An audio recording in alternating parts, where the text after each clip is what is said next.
Scale up and integrate services into national health systems. Things like vaccination, safe injection practices, harm reduction, and testing and treatment. July 28th was picked for the Awareness Day because it's the birthday of Nobel Prize-winning Dr. Baruch Blumberg. He discovered hepatitis B and also developed a diagnostic test and a vaccine for it. You can get more information on the disease by going to who.int, or for more health news, go to foxnewshealth.com. House Call for Health. I'm Lisa Brady, Fox News. A new multi-state lawsuit. I'm Lisa Brady, Fox News. This time, Democratic attorneys general challenging the Trump administration's demand for sensitive data from a federal food assistance program. The AGs allege the federal government wants to use SNAP food assistance data to collect, and they say weaponize, private information. And for threatening to withhold funding unless we comply. That's California Attorney General Rob Bonta, who's filing the action in his state. New York Attorney General Letitia James believes the government has another aim for this information. They are basically trying to weaponize the SNAP program against immigrant communities in violation of the law. The USDA issued guidance in May requiring states to turn over the data in line with a Trump executive order to eliminate waste, fraud, and abuse. Fox's Gernal Scott. 20 states and D.C. are part of the suit. Earlier, a federal judge in Boston blocking an effort to defund Planned Parenthood, ruling that Medicaid reimbursements to the nation's largest abortion provider must continue as the legal fight continues, noting that cuts could impact clinics providing additional health services and screenings. President Trump meeting with Britain's prime minister as he winds down a trip to Scotland and telling reporters he'll give Russia's president a shorter deadline to end the war in Ukraine. There's no reason in waiting. There's no reason in waiting. It's 50 days. I want to be generous, but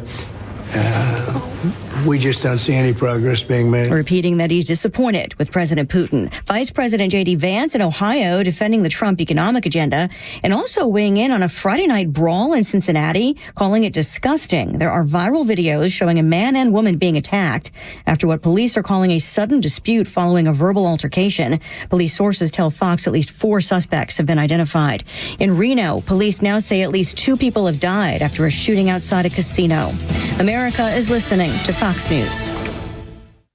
Most people have no idea there's an invisible gap in their home's protection. This invisible threat is house stealing. Con artists pick a house. They transfer the deed of this house into their name by obtaining the forms, using the fake IDs, and filing the paperwork with proper authorities. Now they own the home. Protect your home from this invisible gap.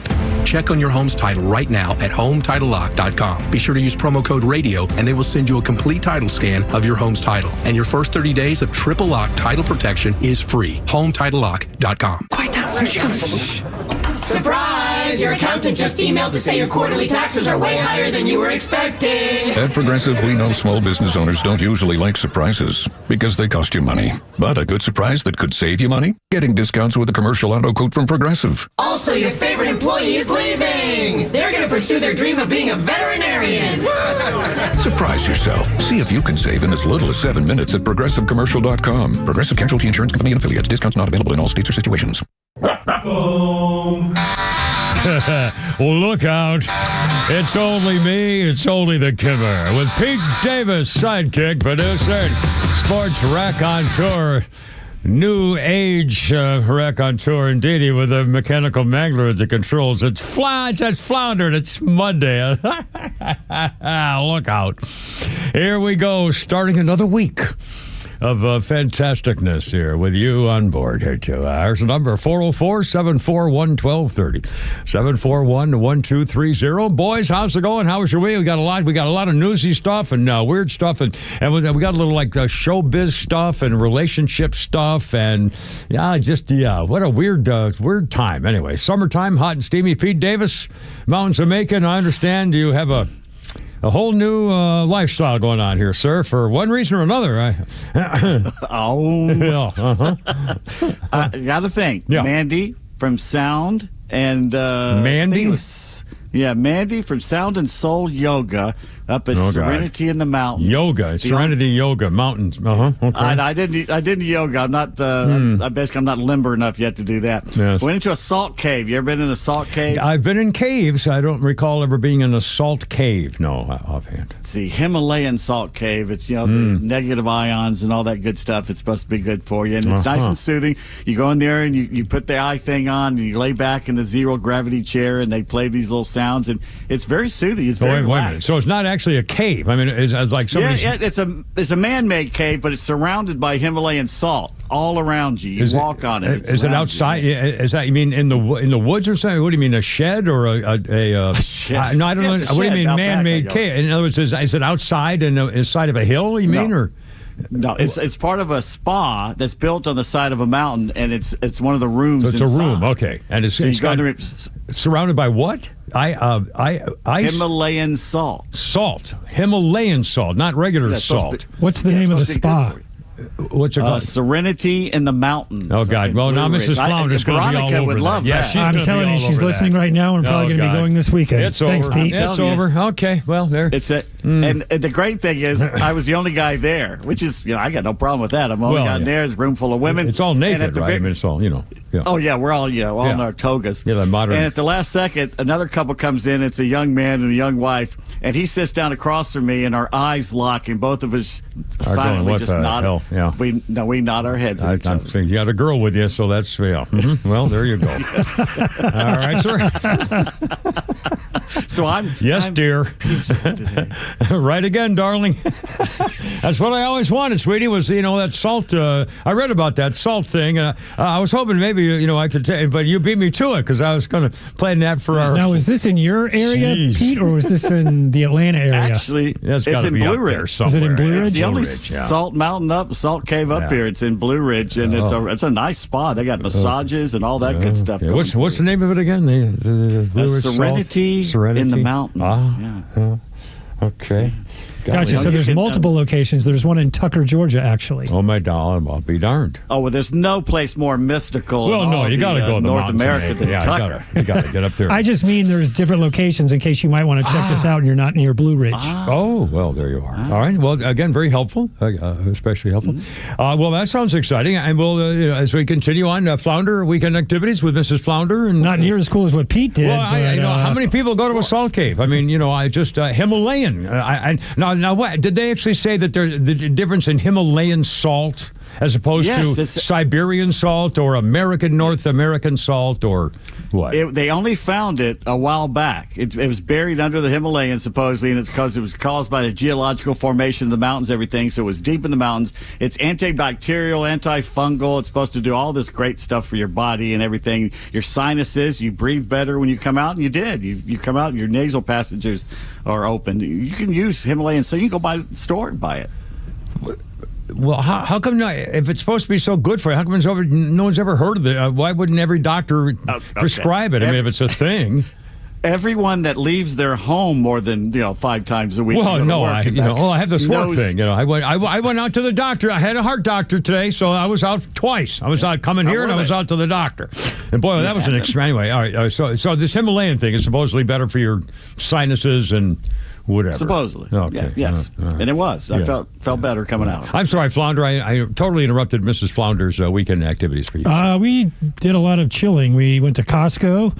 Hit the pool. It was the first weekend we've had to ourselves in like 3 weeks, so we just kind of stayed at home and relaxed. Yeah. Well, it'll take you 40 minutes to try to find your way out of Costco. So that's Are you not a fan of Costco? Well, no. I don't know. I'm not a fan of anything really. I just people, places. I don't even hit balls. I just realized after my last experience, and I had such a great time, but I can't play golf. I can't. There's no way I can do it given circumstances. So, but I'm very happy. I play with other people.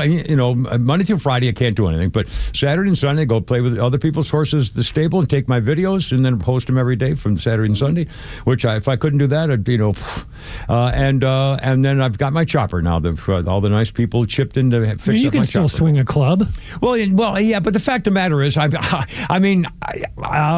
can't. My golf muscles are gone. So I'd have to concentrate on getting totally in shape for golfing shape with back muscles angles and support and things like that. Plus my iron, I used to be a 2 handicap. My irons are tour blades. I can't play tour blades anymore. And I was playing with Michael and these guys the other day, or last weekend or whatever it was, and they're bombing, and I think I'm bombing, and I'm 100 yards shorter than they are. It's just very demoralizing to say. I'd have to really concentrate. I'd have to belong to a club. I'd have to do it every weekend and practice all the time. And I could shoot my age easy. I never shot in above 70s when I was retired, but I'd have to concentrate on it. And I don't have the right clubs, and I'm not going to, and I don't belong to a club, and so there's no way to pull it off. I can play golf every once in a while, but I'm not going to play well. But I still have fun. I enjoy the hell out of it. But I'm not even, it's just too frustrating to know that I'd have to really commit to be able to be a serious golfer again. And if I can't play well, I don't want to play. Beating around out there and anyway, let's not talk about it. I had a great weekend. I had a great chopper ride. I did a couple of cleanup. I'm going to throw away all my crap. I've got stuff in my house. I tried to give it away. I've got a Seth Thomas wall hanging clock pendulum, ding dong pendulum, like steeplechase, like a 4-foot tie. Seth Thomas pendulum clock. It's probably worth $800 or $900. I've had it for 30 or 40 years, and nobody wants. So my kids don't want it. Nobody wants. I'm just going to take everything I have, this all stuff, and throw it in the junk. I've got stuff and things, and it's just I've got to get rid of all my stuff. I've got to clean out and I hate to do it. I've got books, and I've got notepads, and I've got things that people have given me over the years, and signs that say motorcycle parking only. Just knickknacks and stuff that nobody wants it. And what am I supposed to do with it? So anyway, I started doing that this weekend. I figure out what the hell I'm doing. Anyway, so it's fun. It's exciting. Gives me something to look forward to. Okay. I floated in the lake too, if that helps. Well, now see, there you are. Again, you have a whole different kind of a thing going on there than which is good, which is as it should be. So I'm, I actually, what the hell? It's a beautiful day, and I get up in the morning, and I'm still walking around. And my heart doctor said I'm doing. Oh, by the way, she said,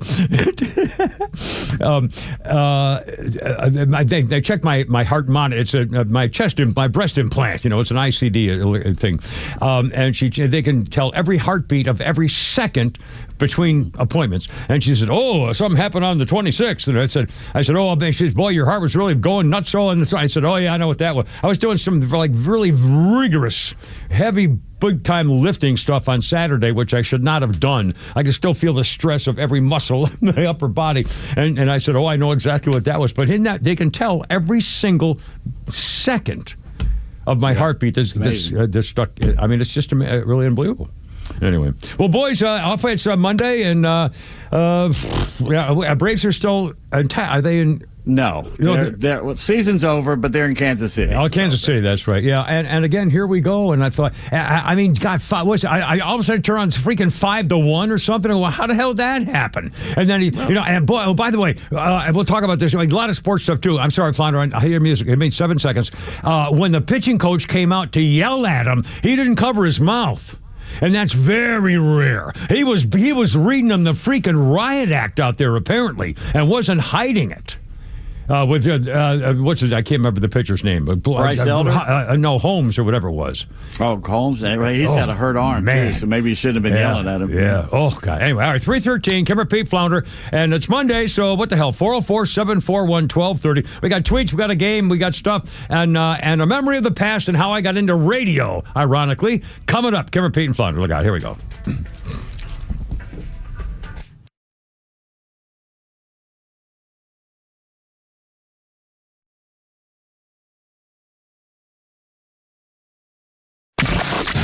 Wherever you are in Georgia, you can stream Extra 106.3 in crystal clear digital with the all-new Extra 106.3 app. Get Extra's live on-air stream in real time, or go back and listen to all your favorite shows, Neil Bortz, or original podcasts, no matter where you go. Grab the Extra 106.3 app now and start streaming. Hey, another quick word for Pete.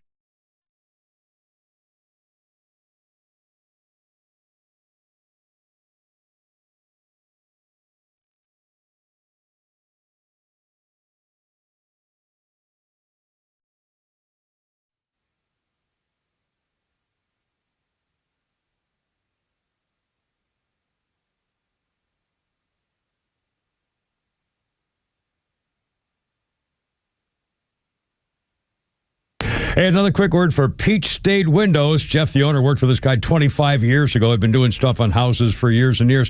And it's Peach State Windows and so much more. The windows, by the way, the more you get, the more you're going to save money. He has, 12-month payment plans, stuff like that. Vinyl, special double hung things with #1 energy things and stuff like that. And also siding. Man, and now I had Hardy Plank. That's what I like. But if you have an old house or a newer house and it looks something better looks with a different kind of siding, he's got that too. They have everything. 770-485-8011. I've known these guys for like 30 years, Jeff and his wife. PeachStateWindows.com. And for nearly 2,000 severely injured veterans, everyday life has become filled with barriers.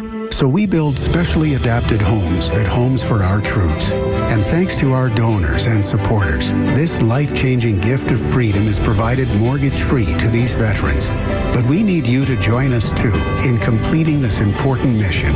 Please visit hfotusa.org and help build homes and rebuild lives.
There's a new vibe in Tucker, and it's teeing off at Heritage Golf Links.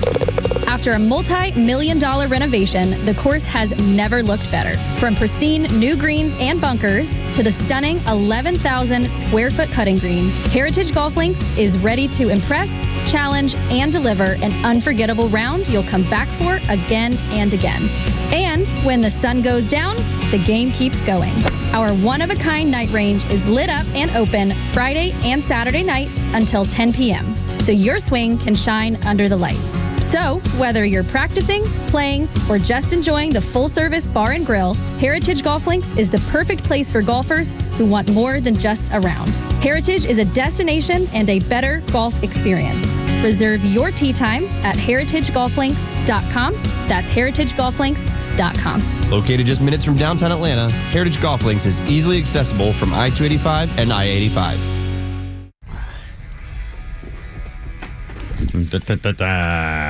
Tom Petty and the Heartbreakers.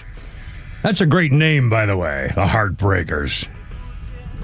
One of the better names of a rock and roll band. Yeah, it is. And who's that chick? That black-haired chick I like? Joan Jett. Joan Jett and the Blackhearts. Another great name. I love rock and roll. Anyway, it's Tom Petty. 2014. Reprise Records released Tom Petty and the Heartbreakers' 13th album, Hypnotic Eye. The album debuted at #1 on Billboard. It was the first Tom Petty and the Heartbreakers album to top the Billboard chart. 2014. Well, I'll be darned. Good song, good beat stuff. I like I Won't Back Down. It's probably my favorite song of his. I Won't Back Down. What's that? This song is one of the last of the great guitar solos of real rock. Really? Is it coming in the middle here? Let's go find it. Flounder, can you kind of at the end. No, it's at the end, and it's kind of long. I don't know if you want to. Well, I mean, not live on the air, but maybe Flounder, can you maybe I'll find it and play it later in the show. Yeah, absolutely. Yeah, okay. I know you got stuff to do in there, but I'll do it for the outro coming out of this break. Outstanding, sir. Our birthday list includes Jim Davis, 80 years old. Jim Davis, who created Garfield. As opposed to I'm feeling finicky now, Morris the Cat. I'll bet you Morris the Cat came out because of Garfield. No, Morris the Cat was long before Garfield. You think that's... Morris the Cat my was God. around in the 60s and 70s. Well, hell, Garfield wasn't that... Garfield got big in the 80s. Hell, Jim Davis is 80 years old. Yeah. So I'm surprised. Well, maybe so. Anyway, hey, Yeah. we have a special birthday shout out. A special birthday shout out, please. Well, the man with two names, you knew him as Perspiration. I know him as Pantless John Gray. John Gray. Perspiration John. In fact, I saw him on my Facebook page and I sent him a little thing and he replied, which is kind of nice. And this was at the Greek Festival. I forgot where the hell was it. Yeah. He was setting up. We were in the radio. We're doing radio business, and John was one of the guys behind the scenes who took care of everything and set up stuff and everything else. And it was a Greek festival. It was in the freaking summertime, and it had to be 110 degrees. Here, it was at Decatur or well, there's one in Marietta and one Decatur. No, it was in Decatur. We went back and forth. And we're doing our live shot 3 to 6 in the afternoon. And so we get out there, and it's just a table. There's a table out there and our stuff, and right in the boiling freaking sun for 3. And of course, from noon to 6, and man, I'm just soaking wet. So in John Gray, so I started calling him Perspiration John. Good Lord, that was weird. I'm telling you though, those Greek ladies with man, the baklava and the ouzo, they took care of us. Greek chicks. Let me say this. This is wrong of me in every way. And again, you can't think of me saying these things because I'm disgustingly hideous at this stage of my life. But the fact of the matter is, that woman who was going to marry and died on me was Greek, and she Greek, and there was a friend of hers, a great man. Greek chicks, man. This one doctor I told you about who was in Chicago. I dated once, and then she admitted to me in her bedroom before anything happened that she was a very expensive. She had like 2 guys around the world who would fly in to be with her for a week or so and give her lots of money. And she was a doctor and gorgeous. And I had to leave. I gave her a little kiss on the cheek and said, what about you? What if I fall in love with you? I'm supposed to, say, well, I won't be around for a week, someday. I couldn't do it. It's anyway, like that every old Greek chicks, Anthony man, Newley movie. What was it? The Sweet November or something? I remember Anthony that? Newley. Kind of a song and dance guy to it. Oh my God! Anyway, I'm sorry. I didn't mean to talk Greek women. That's insulting. I'm sorry. I shouldn't say. They're wonderful. Greek women. They're wonderful, and and know how to treat a man. I'm just saying. All right, 321. It's only going to get worse, ladies and gentlemen. They kept feeding us. That's right. Well, they did. They were wonderful. They couldn't do enough. I'll make them a plate. God. Euros. Yeah, I love euro. I love I love lamb. God. I love lamb. I could eat lamb every day. If there was, I make my air fryer and I make my chicken and my taters and gravy and have that every night. I mean, I have meat and potatoes, now I'm doing meatballs and my tater tots and gravy. So I have meat and potatoes and chicken and potatoes every single night. But if there was a way to have lamb, if I could have, lamb balls or something, I would make that instead. No. What? Go into the grocery store. They have in the frozen section, there's slices of lamb to make your own gyro. You can get the pita bread if you want or not. And they had the tzatziki sauce, too, usually in the dairy section. And you get that and smear on it, and you got yourself basically a gyro right there. Well, anyway, I love lamb. I just, if I could, my mother used to make the great roast leg of lamb. Oh, anyway, so. All right, sorry, wait, look at this correct. All right, 323, Kimmer, Pete, and Flounder, and it's a beautiful day. What's the matter? All right, just got a phone call. You could be right on Morris the Cat. The Morris the Cat campaign started in 69 and went to 78. Garfield didn't start till 78. Aha. Well, good night, everybody. Then Pete was right. Well, that's it for Pete. I guess he's going back to the old salt mine or whatever the hell. Salt mine. Salt mines. Yeah, the old albatross around my neck. Salt mine. It's a soothing. Whatever. Salt mine. Well, and speaking of hot babes, Sydney Sweeney she's in the. I mean, you can't turn around without her. The it girl. I know, but the fact of the matter is, I don't think. I mean, she's not like Kathy Ireland or something, or she hasn't had a hit yet either. Really, outside I don't TV. understand how this all happened because somebody made fun of her. I mean, isn't that right? Wasn't she on Saturday Night Live? And they made fun of her. She's good looking. But she's not like a knockout, yes, goddess. She is. Well, she's got those sleepy eyes, those bedroom eyes. But anyway, for whatever, she's the new girl. I mean, she's the Kardashians all wrapped up by herself, and now she's in trouble supposedly because she's doing an ad as though she had anything to do with it. I mean, what's really Sydney Sweeney doing an ad now for American Eagle, and by the way, Flounder. I wear American Eagle jeans. Men's American Eagle jeans, not the ones. You better say that. I wear. Add the men's to it. Yes.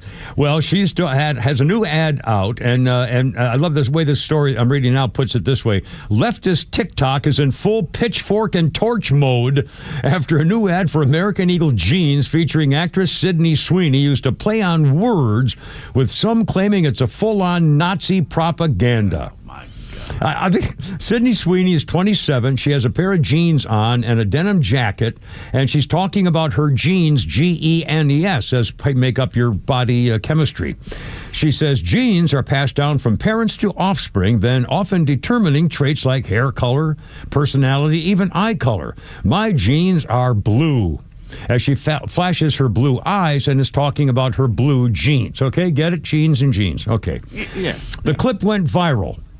Then the account later went private because of backlash. I'm not making this up. She says in the ad, I'm not here to tell you to buy American Eagle jeans, and I definitely won't say they're the most comfortable jeans I've ever worn or that they make your butt look amazing. Why would I need to do that? But if you said that you want to buy the jeans, I'm not going to stop you. But so we're clear, this is not me telling you to buy American Eagle jeans and the jeans and the jeans enough to trigger the woke mob. They're claiming now it's an interpretation to the eugenics. And I'm not making this up. One TikToker said, I thought it was going to be kind of bad, but wow, this has got to be in the history books. I will be the friend that's too woke, but those Sydney Sweeney American Eagle ads are weird, like fascist weird, man, like Nazi propaganda weird, like a blonde-haired, blue-eyed white woman is talking about her good genes. That's Nazi propaganda. If you haven't seen or comprehended how bad it is, I need you to open your blanking eyeballs and listen. This is Nazi blank, pure Nazi blank. Saying that a blonde-haired, blue-eyed girl has good genes is Nazi blank. And the stupidest, most likely backfire liberal overreach social media pile-on in the history of the internet. Oh, my God. These people are unbelievable. Did they forget Bud Light? Tell them to shut the blank up. Oh, my God. Why do we listen to these people? I mean, seriously.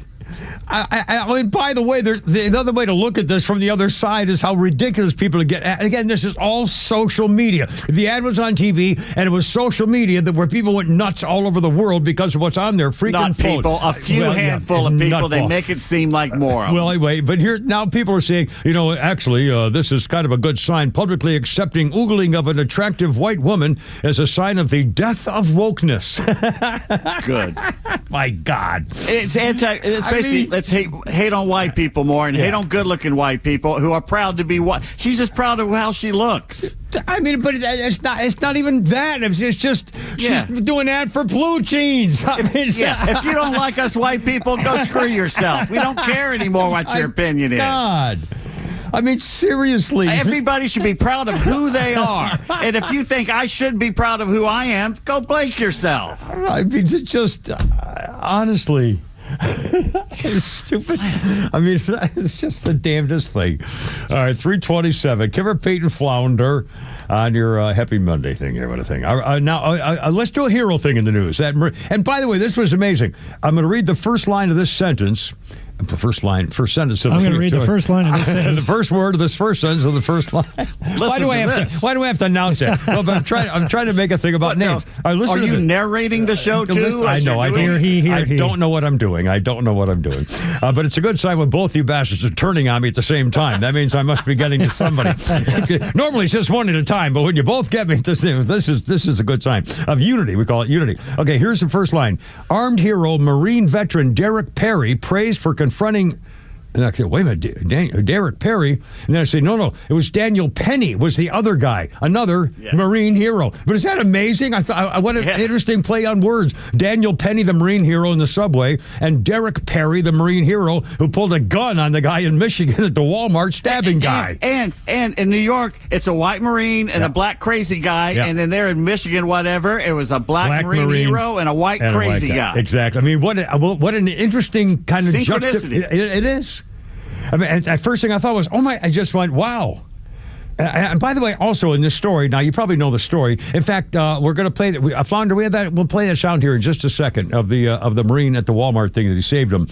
And also, by the way, for the record, the stabbing guy was surrounded by other people at the store, and even guys pushing shopping carts to try to circle him so he couldn't get away. So that's a good sign. People did something as opposed to what they did in Cincinnati. We'll get to that in a second. First of all, here's the sound of the Marine Derek Perry, who had a gun on him, thank goodness, and stopped the madness. And here's the sound of what it sounded like. Number 3, Flounder, if you would cut number 3. Drop it! Drop it! Throw the knife that way! Throw it away! Yeah, and the guy was disarmed, and they caught him. He's lucky to be alive. I mean, again, obviously, it would have been bad if he had been shot because he had a knife, and therefore, he wasn't going to go anywhere. But still, drop the knife, throw it away. Kimmer, as you have shown in a hallway once, coming at somebody with a knife. I wish we had that on video. It's on the Facebook feed somewhere, even on Pete's or mine's, I think. It's really? Yeah, I thought I was there somewhere because you were taping it. And tell the people. I remember Pete going, bang, bang, you're dead. I did a face plant. I was trying to show that we were talking about a story like this, where a guy, the police officers are told if somebody's within 12 feet of you, that's danger. That's kill zone. I mean, take 2 quick steps in a second and a half, and there's a knife in your heart. So, if you're within 12 feet, so I was trying to show Pete. I said, here's an example. So let's go in the hallway. So if Pete had a stick or a ruler or a pen, a fake pen or something on him, and I was pretending to lunge at him from 12 feet. I took 2 steps, stumbled over my cowboy boots I was wearing, and took a face plant right in the floor. And Pete said, right at my feet, I pointed the gun down and went, bang, bang, you're dead. And there's video of it. There's got to be video, isn't it? Somewhere didn't you do a video of it? I mean, it had to be. And 8 feet of the 12 is you falling head first. I know. Oh, Lordy. All right, what a start. Happy Monday. Kimmer, Peyton, Flounder, 404-741-1230. Look out. Here we go. We're off.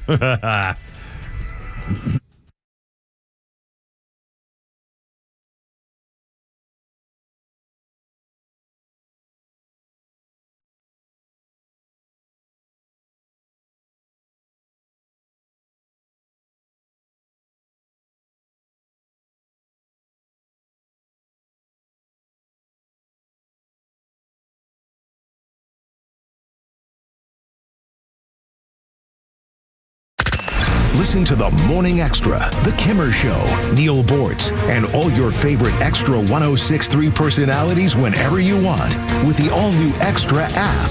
It's anytime show replays, all your favorite podcasts, and the latest political news from across Georgia. Download the Extra 106.3 app now for Apple or Android. Make going back to school a little more fun as the Brewers and Marlins come to Truist Park August 4th through the 10th. The week includes the Ronaldo Lopez bobblehead giveaway presented by Coca-Cola, followed by the Ronald Acuna Jr. Funko Pop giveaway presented by Xfinity. Then head into the weekend series where it's all about the kids, including Kids Club Day on August 9th, plus 2 Kids Gate giveaways featuring the Chris Sale Triple Crown and the Kids Sliding Mitt. And the second half of August is even more stacked, with more fun as the White Sox and division rival Mets battle the Braves August 18th through the 24th. Fans can look forward to 3 giveaways, including the 1995 World Series replica ring presented by Coca-Cola on Alumni Night, which will celebrate the 30th anniversary of the World Series title, a camo rope hat presented by Realtree as part of the hunting and fishing night at Truist Park, and more. Purchase your tickets at Braves.com/promos. Atlanta Braves baseball. We are Braves country.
Hey, this is Tom from The Honest Car Guy. We help you buy your next pre-owned car or truck honestly. We guarantee each vehicle we sell will come with a copy of the bill of sale, showing what we paid for it. You pay what we pay, plus an honest fee. Guaranteed. Honesty is the best policy, and we guarantee it. Finally, a pre-owned car and truck buying process that you can trust.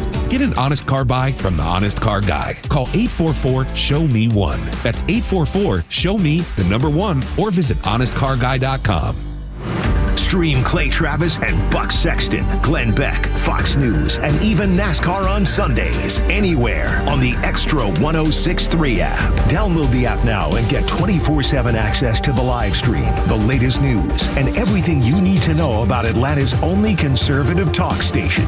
Download the Extra 106.3 app for Apple or Android and check out even more great original content at thepodcastpark.com.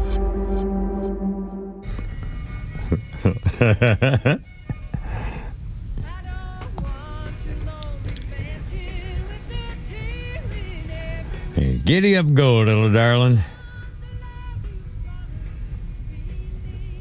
Boy, could she go country if she wanted to. Linda Ronstadt.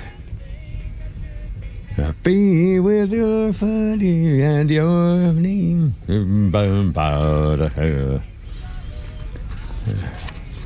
Was Skeeter Davis who sang this song?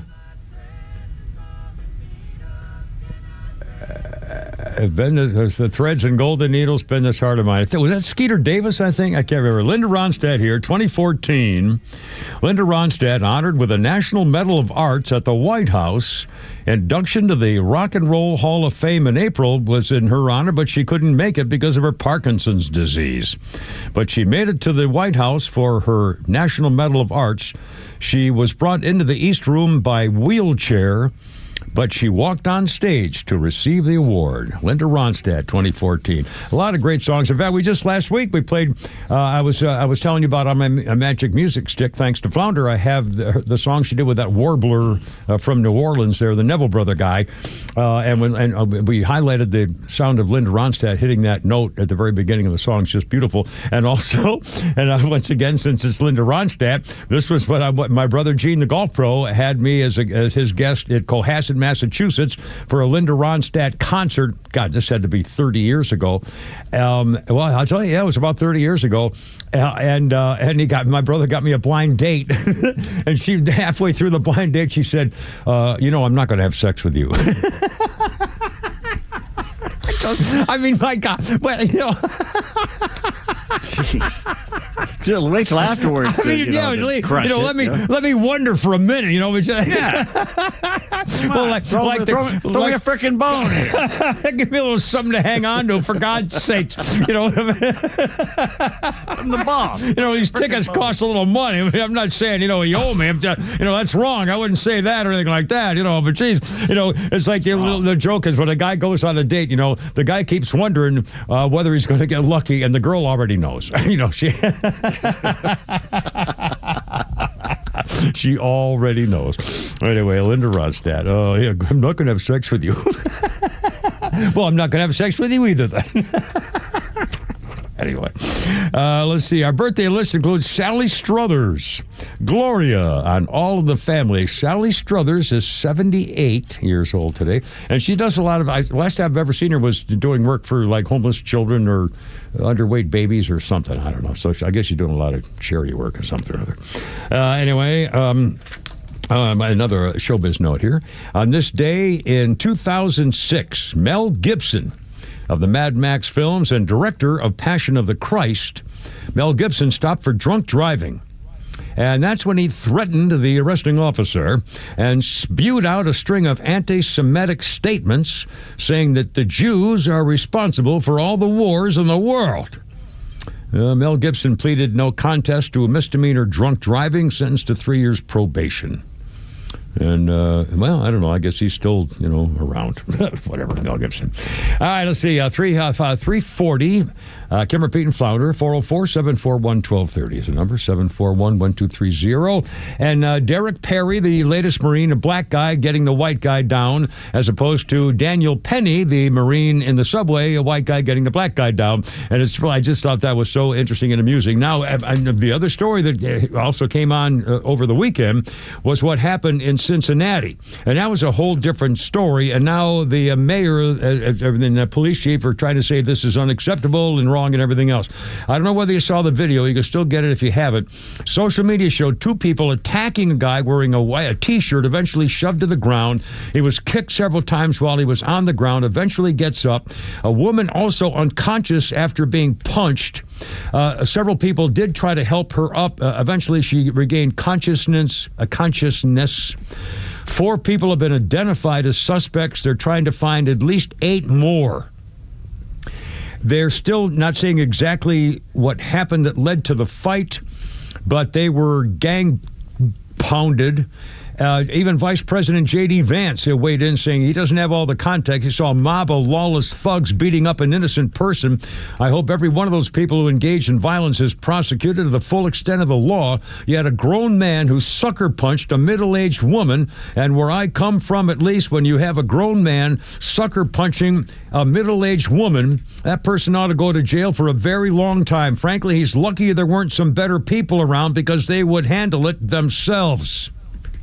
Nobody in our great nation should be victim of such a crime where racism motivation, federal law may apply. So I guess there was a possible racial hate.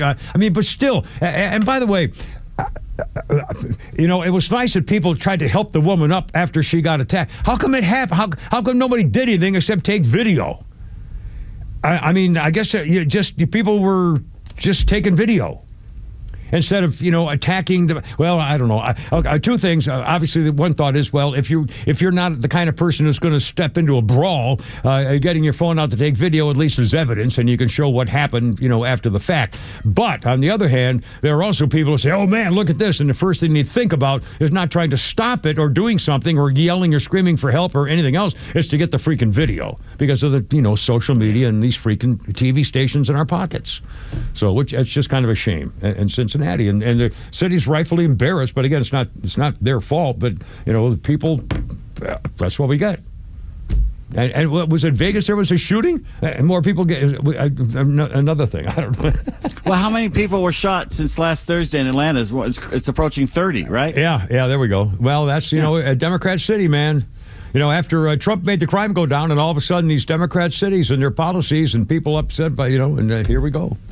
So anyway, by the way, a couple more showbiz type thing. Also I have a picture here. This popped up. I didn't see it in the news, but hold on for 1 second here, concerning Hulk Hogan. If you haven't heard this story, this again. What is the matter with people? This is a woman in Florida. You would think that somebody in Florida, a public official, would know better. Florida County School Board chairperson Sarah Rockwell posted a Facebook comment after Hulk Hogan died. Here's what she said. "Oh, did Hulk die? I didn't even know. Good. One less MAGA in the world." And then she said, Hulk Hogan worked with the McMahons to union bust professional wrestling. He's never been a good guy. I feel absolutely nothing about his death. Oh, this is the chairwoman of the Florida County School Board in Alachua County. Alachua, I think it's pronounced. And then some people were going nuts. So then all of a sudden she says, golly, a few days ago I made a cruel and flippant comment from my personal Facebook, excuse me, it's like that makes a difference. Bless you. Yeah, a personal Facebook account on a few friends' posts regarding the death of Hulk Hogan. I deeply regret making the comment, which is since removed, that are clear. And then she says, I never have and never will wish harm on anyone, regardless of whether we share political views. Did you read your post that you posted? Yeah. Did you read your words? And then she goes on. She said, and this is, to me, this is even worse. Again, she's a county school board chairwoman. She says, I apologize for my way may have eroded confidence in my ability to represent all students, families, and staff in the county. I want to assure all of you the best interests of our children and our public schools are at the center of everything I do as a board member. I hope I've shown that by my record of advocacy for children, families, and staff members. I apologize for her. Please. How is she? Is she going to keep her job? I mean, it's just appalling. First of all, how could again, she's in Florida. You would think, people who work in Florida, whether they're, liberal or not, would know you're in Florida. So you say things like this out loud, you're probably going to get some kind of a reaction. So she must have known that this was going to explode. Secondly, she's a public official. How would a public official wish badness on any celebrity that died? A wrestler, an entertainer, especially, to make it a political issue. To tell everybody her opinion on someone she never met and never really had much to do with. A celebrity. She made a political statement about the death of a guy who was known for a Donald Trump rally, which is all, and I ripped my shirt and stuff. It was a thing. But she had to go out of her way to make it known that she had a comment that she wanted everybody to know. And by the way, the reason I mentioned that now is, I'm sorry, I'm not late for the break, Flounder, is because of this. A picture and this one little sentence popped up on my cell phone over the weekend. The picture... I'm getting choked up looking at it. I don't know if you saw this. The picture is of Hulk Hogan in his casket, wearing his red hat, and it says Hulkmania, in his casket with his red hat saying Hulkmania on it, and by his side is his little dog. And here's what the script says. At the last tribute to WWE icon Hulk Hogan, surrounded by white wreaths and the soft shimmer of candlelight, his cherished Chihuahua Duke was carried by the family to rest quietly by the casket, his mournful eyes still seeking the resonant, familiar voice that once summoned him. His little dog. So the dog's alive. The dog's alive. They didn't kill the dog to put it in with. But there's a little doggy looking into the casket, with his little paws on the casket by the pillow, looking up at Hulk Hogan. Well, they say you're supposed to do that. You should do it. They know death, and you need to show them. In fact, there was another one that popped up. It was a different story of it was either a soldier or a police officer who was killed, and his dog was right there they brought the dog in to be with him.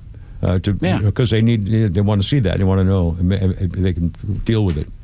Golly, all right, 348. By the way, we're about to be slammed, so in case I go offline here. Oh, really? Thunderstorms? Oh, yeah. Oh, goody. Okie doke, Starlink, please, come on, Elon. A little something for the effort, okay? All right, 348. Oh, geez, here we go. Oh, God. Oh, I'm sorry.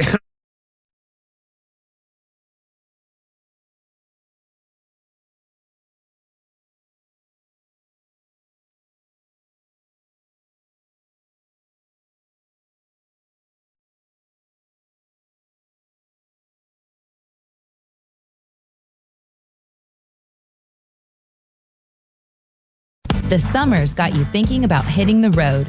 And with back to school right around the corner, you need a vehicle built for the road and safe enough for the family.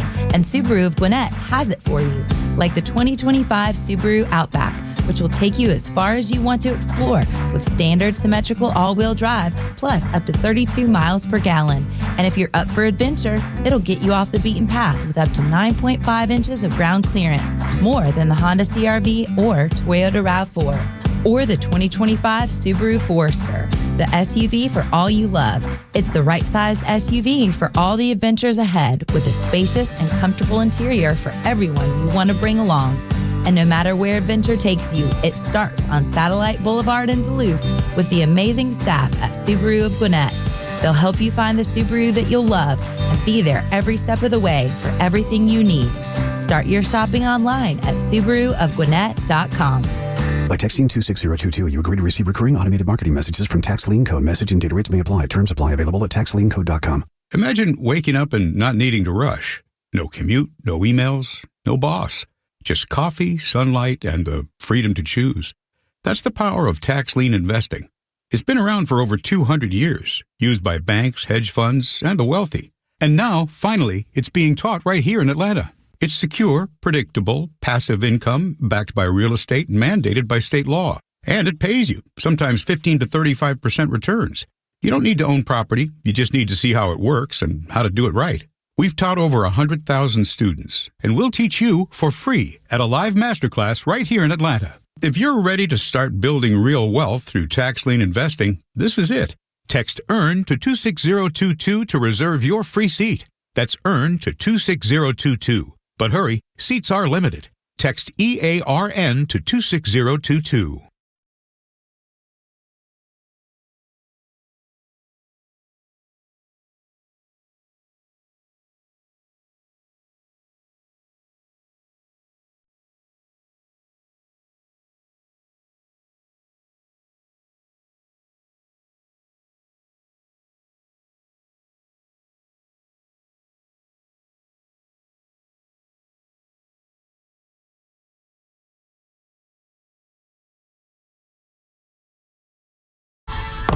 Thanks.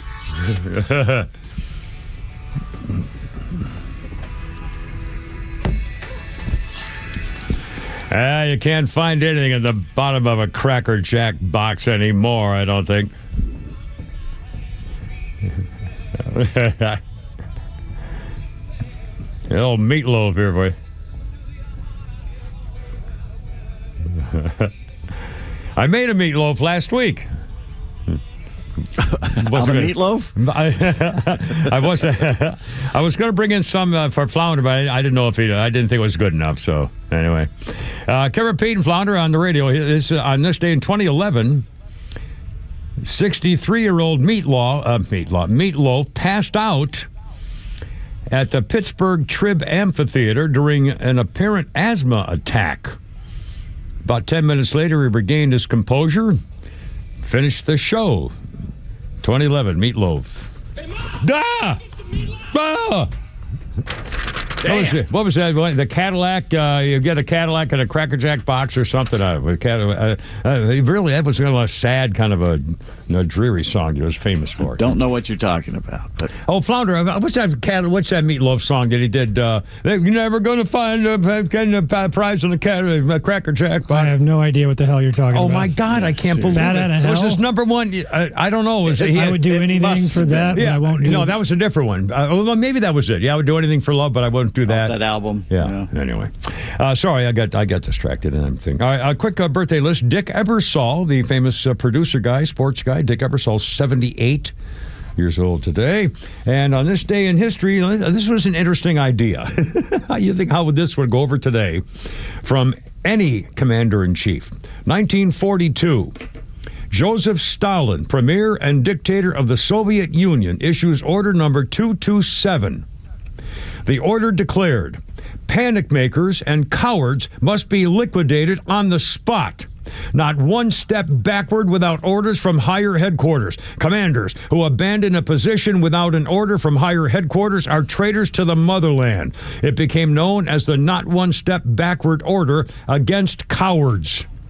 These successes by Germany against Russia emboldened Hitler, but the attack on Stalingrad, because of Russia's superior manpower and drain on the German resources, repulsed by the Soviet fighting force. And so the Germans turned their sights on Leningrad. Stalin needed to motivate the officers and civilians alike. On the same day, Russian peasants and partisans in Leningrad killed a German official. The Russian patriots set fire to the granaries and barns in which the stash of agricultural products was stored before transporting it, to ruin all the German supplies. And a pamphlet came out, Russians destroy the German landowners and destroy them from the land of the Soviets. And it was Stalin who said, no more cowards in the Russian army. A great idea. I mean, you know. Anyway, I thought that was kind of weird. 354, Kimber, Pete, and Flounder. Okay, now speaking of international stuff, Donald Trump, by the way, has won again. Have you heard the liberals saying, oh, Donald Trump's spending millions of taxpayers' dollars to go play golf in Scotland? Oh, my God. He made trillions of dollars of deals while he was over there. Trade deals, tariff deals. They're going to buy hundreds of millions of billions of dollars of our technology and our weapons and opening up the markets. I mean, Donald Trump has done all this again in 6 months. I mean, it's unbelievable. Here he goes. He can't stop. I mean, it's one thing after another. He just embarrassed the British Prime Minister. Did you see what he did? In what way? No. They're sitting next to each other in front of the press, and Trump starts going off on the London mayor about what a piece of crap he is, and he's doing a terrible job. And Starmer, the Prime Minister, goes, well, he's a friend of mine. He goes, he's a horrible person. He's just a terrible person. But, Trump, I mean, he's changed the world. I mean, and like the president of France is going, oh, they're caving in over in Europe. They're caving in. I mean, oh, please. I mean, this is unbelievable. I mean, think about what he's done. He got a hell of a deal from the European Union. And they had to admit that England got a better deal because of Brexit. They've been lying this whole time, saying no, it would kill their economy. They got a better deal because of Brexit, and the EU just folded to Trump. Yeah. And by the way, how come we're not lowering the interest rates? I mean, you'd think the Fed would, here we go again. It's one more thing. Hey, I make more money when they're high. So well, I know. All my. How does this affect me? I don't. Yeah, doesn't really affect the Kimmer or the country. No, as a whole, no, it wouldn't affect the Kimmer at all. 356. By the way, more's coming out on Clinton, Hillary, Rodham, P. Stinky, Fart Cabbage Gate. With the Russian people, and the CIA Director John Radcliffe is now teasing the plans to release more information, more files, linking Hillary to the Russian interference and the coup against Donald Trump and the coup against their own party. What's coming out yet, he said, is the underlying intelligence behind the reports. It shows that Hillary Rodham, P. Stinky, Fart Cabbage did the plan, and the FBI was the accelerant to the fake Steele dossier, the fake collusion pouring oil on the fire by the FBI, amplifying the lie and bearing the truth of what Hillary was up to. I hope this all starts coming out so the Democrats finally can't say anything other than, boy, we had no idea. Or, Joe, wish we had known that. Oh, golly. I mean, just get them so there's no choice, no other way to think about it. They went through John Brennan's handwritten notes, discovered intelligence be revealing exactly what happened. It was hidden and buried from the American people, will finally be coming to light. Personal notes by John Brennan. And again, John Brennan, in 1976 in the presidential election, John Brennan voted for Gus Hall, the communist. He said Jimmy Carter wasn't liberal enough, and John Brennan voted for the Communist Party candidate and had to admit that in the lie detector test when he was confirmed to be the CIA director. And he admitted he voted for a communist. How the hell did they give him that job? Yeah. When he admitted he voted for a communist for president. And he still got the job at the CIA. Good grief. Flounder 358, my friend. We got a little Flounder's Funny out there. I bet you we have tweets coming up. And did you guys hear about the woman who burned down the abortion clinic in Wyoming a couple of months ago? Yeah, she burned down Wyoming's only abortion clinic. 2 weeks away from opening, she burns it to the ground. So she's being charged with a bunch of federal hate crimes because it was an abortion clinic. But her conservative lawyers are arguing, no. She burned down a construction site. It wasn't an abortion clinic yet. But then the liberal lawyers are arguing, no, it was an abortion clinic. It became an abortion clinic the second they started building it. Which means we've got conservatives arguing a thing's not a thing until it's totally done, and liberals arguing that clinics begin at construction, and I feel like I'm losing my f***ing mind.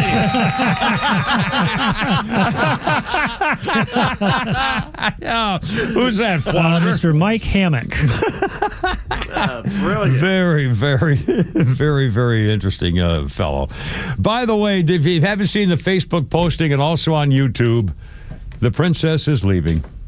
A little station princess, Bella, has got herself a new job. And she's going to Florida. And apparently it's one of those things that she's, a dream job, dream career move or something or other. So I'm happy for her. So, but I put this thing on Facebook. And in fact, even Steve or Stu came out of his office. He was in a meeting. I interrupted him in his meeting because I was so upset. And he said, the thing we had to worry about was how are we going to tell Kimmer? That's true. You see the video. You'll see what I'm talking about. Cookies. Drove her off. I drove Amanda away, and now I'm driving Bella away, apparently. It's my fault, I'm sure. Let's hope HR's not listening to our show. Coming up on 4 o'clock on the Kimmer, Flounder, Pete, we got the whole thing. Look out.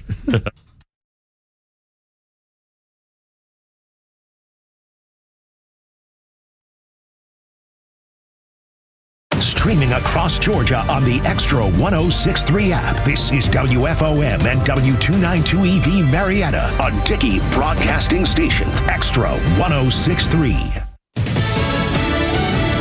Movement on aid. I'm Lisa Brady, Fox News. Humanitarian aid reaching Gaza after Israel made it easier for international groups to distribute supplies. Now 10-hour daily humanitarian pauses are being implemented in 3 different populated areas of Gaza, along with secure routes for trucks to travel on. Still, the issue of hunger remains a top concern for Palestinian civilians who are trying to survive the war and keep their families safe. Fox's Trey Yingst in Tel Aviv. President Trump telling reporters starvation is real, though he and the Israeli prime minister blame Hamas for lack of a new ceasefire deal. The president's been meeting in Scotland with Britain's prime minister, who's hoping to improve a recent trade deal. The UK has a 10% baseline tariff, but steel is subject to 25%, albeit lower than the 50% Trump imposed on the rest of the world. The president said we'll know pretty soon here whether steel tariffs come down further. Fox's Jackie Heinrich in Edinburgh. A warning to American companies from a top FBI official to be on alert for North Korean cyber threats. Deputy FBI Director Dan Bongino warns North Korean IT workers may have already invaded American companies, writing on social media, "We urge you to look critically at your remote workforce." The warning comes days after the Justice Department announced an American citizen was sentenced to 8.5 years in prison for her role in a so-called laptop farm by stealing identities of dozens of Americans to help North Koreans land IT jobs with U.S. companies. The scheme, prosecutors say, generated more than $17 million for North Korea. Bongino says the private sector should remain on high alert. Fox's Jared Halpern at the White House. The Justice Department says Fortune 500 companies are among those affected. A mixed finish on Wall Street. The Dow down 64 points at the bell. That's off session lows. A new high, though, for the NASDAQ. America is listening to Fox News. Most people have no idea there's an invisible gap in their home's protection. This invisible threat is house stealing. Con artists pick a house. They transfer the deed of this house into their name by obtaining the forms, using the fake IDs, and filing the paperwork with proper authorities. Now they own the home. Protect your home from this invisible gap. Check on your home's title right now at HomeTitleLock.com. Be sure to use promo code RADIO, and they will send you a complete title scan of your home's title. And your first 30 days of triple lock title protection is free. HomeTitleLock.com. Quiet down. Here she comes. Surprise! Your accountant just emailed to say your quarterly taxes are way higher than you were expecting. At Progressive, we know small business owners don't usually like surprises because they cost you money. But a good surprise that could save you money? Getting discounts with a commercial auto quote from Progressive. Also, your favorite employee is leaving. They're going to pursue their dream of being a veterinarian. Surprise yourself. See if you can save in as little as 7 minutes at ProgressiveCommercial.com. Progressive Casualty Insurance Company and Affiliates. Discounts not available in all states or situations. Dun, dun, dun, dun. A little Prince action for you there. Either a Corvette or a Beret or something. I don't know. 2006. Here we Beret. go. It was a bad day for Prince on this day, 2006. His second wife, Manuela Testolini Nelson, filed for divorce. 2006. Prince's first marriage was to a dancer named Mayte Garcia. He got married to her in 1996. It lasted 2 years. And then wife number 2 filed for divorce. And that was a ball game in that one there. Raspberry beret. That's what Monica Lewinsky used to wear when she would meet Bill Clinton. And she used to admitted that when she went up, when they had the famous video of him hugging the crowd, and she would hug him, put her one arm, hugged him, and she was also fondling him because nobody could tell.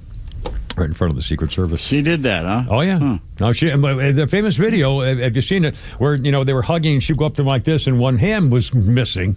And she admitted that she was having a little fun there. And right in front of the Secret Service. Let's see, birthdays. If you ever watched the Lou Grant TV show, it was a spinoff from Mary Tyler Moore, and the Lou Grant show featured a girl named Linda Kelsey. She is 79, and she was on the Lou Grant show. Redhead girl, yep. Redhead. Yeah. Was that his daughter or assistant? I can't remember now even for that. No, they were it was a newsroom, and it was more serious than Mary Tyler Moore. Oh, way more. Yeah, it was serious. It was an actual, almost. Yeah. She was a reporter, yeah. I'd forgotten whether she was an editor or whatever, because she was fairly young back then. But anyway, 79 years old. Or 70, what did I say? 79 years old, Linda Kelsey. And on this day in history, 1954, the crime drama On the Waterfront opens in theaters, directed by Elia Kazan, considered by many as one of the best movies ever made. On the Waterfront was inspired by a series of articles in the New York Sun in the late 1940s. Crime on the Waterfront won a Pulitzer Prize for local reporting. Marlon Brando, Carl Malden, Lee J. Cobb, Rod Steiger, Eva Marie Saint. I always thought she was a handsome woman. Was that John Travolta's lover, wasn't it? John Travolta and Dinah Shore? Really? Yeah, I'm almost positive. No, Dinah Shore was Burt Reynolds. Oh, that's right. But I think it was Eva Marie Saint and John Travolta had a thing. Really? A Big Time Charlie thing, if I'm not mistaken. I should look that up. We have an intern. Can we call somebody? Call Lord Brian, see if he take a phone call to look it up and then get back to us. Yeah. You want to do an over-under if he ever calls? There you go. I'm almost positive John Travolta and Eva Marie Saint. It was one of those older blonde chicks. If it wasn't Eva Marie Saint, it was.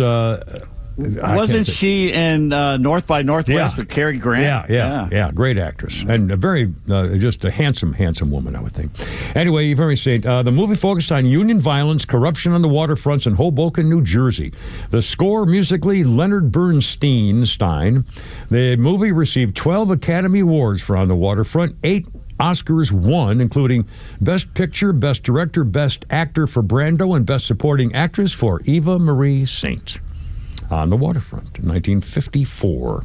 Okie dokie, and I'm going to find out if John Travolta was having an affair with Eva Marie Saint. Ed's on the horn. He wants to talk about On the Waterfront. On the Waterfront. Ed, you're on the radio. Happy Monday, man. How's it going? What's up? Hey, Pops. My mother's first cousin was a stuntman for Marlon Brando on the Waterfront. No kidding. Your mother's first cousin? Is that what you said? That's it. It was my mother's sister's kid, and he was a boxer, and he also was a secret U.S. Marshal. Really? Wow. And then his boxing name was Kid Kilrow. That was his grandfather's name. Kilrow. Oh my God! How cool is that? Did he say what scenes he did, or what kind of action did he do? Well, I apparently did all the stunts. I can't remember. I guess I could go back and look, but that's a long time ago. Yeah, I don't remember what the stunts were. I remember boxing. He was a boxer. Was that? Yeah, but he did all the. I guess I'm trying to remember all the scenes of the physical stuff for Marlon Brando as a boxer. Yeah. Yeah. He was probably one of the nicest, most gentle people you ever want to meet in your life. I'll be darned. Well, that's a cool story. What a great bucket list kind of thing that is. Excellent. Thanks, man. I really appreciate it. That's cool. That's very interesting. I love stories like that. You know, people leave little unknown things and stuff. And now, was that what was the one with Marlon Brando on the motorcycle with a funny hat? Wild Bunch. That was the other. Or what? I think it was a Wild Bunch. Town. Yeah. Where they took over the town, motorcycle group took over the town. Anyway. 408, Kimmer, Pete, and Flounder. How you doing? If you want to join us, it's 404-741-1230, 741-1230. Wait a minute. What's the matter? What happened? Wild Bunch was that Sam Peckinpah Western with Robert Ryan and all well, what the hell was a Marlon Brando on the motorcycle? I'm looking it up as it was a huge movie. It was a monster movie. How come I don't remember? Oh, yeah. He also did one called The Wild Bunch. So it was the same. I bet it was. Oh, no. The Wild One. The Wild One. The Wild One was a Marlon Brando one? The Wild One. Oh, okay. The Wild One. Yeah, I guess I kind of remember that. Okay, you were back in that time. Was that really a great fear that a motorcycle gang of white guys would move into your little town and take it over? I don't ever remember thinking a thing like that. About it. I have no idea. I know. I have no idea. I don't think that had ever happened. I don't know. It's in California. It's always a small town in California, and this wild bunch moves in and takes it over. I don't know. Is that how Sons of Anarchy is? Yes, kind of. It is similar to that. Absolutely, it is. One of their best shows ever, and one of the worst endings ever. It's worse than The Sopranos, and I like The Sopranos, but that was a terrible ending. Yeah. Terrible ending. Well, in fact, I think I have the last 5 episodes of Sons of Anarchy, I think, on my DVR. I haven't seen them. That was so good. That was so like good. That. Kimber, Pete, and Flounder, how's it going? 404-741-1230, 741-1230. Let's see. God, I got so many things here. I got a lot of relationship stuff in the news. I want to. Oh, a couple of quick things to mention. We have Pete's Tweets coming up. We have a game coming up. We have an AI update. In fact, Pete, maybe think about that right now, unless it's something you have to hold later. Because I'm doing in terms of this. I saw a story popped up on my phone today about a guy reacting to the new plan by rental car companies to use AI to determine whether there was damage to your rental vehicle. I remember we talked about this about a week or so ago, and when you bring your car back now, they have a scanner.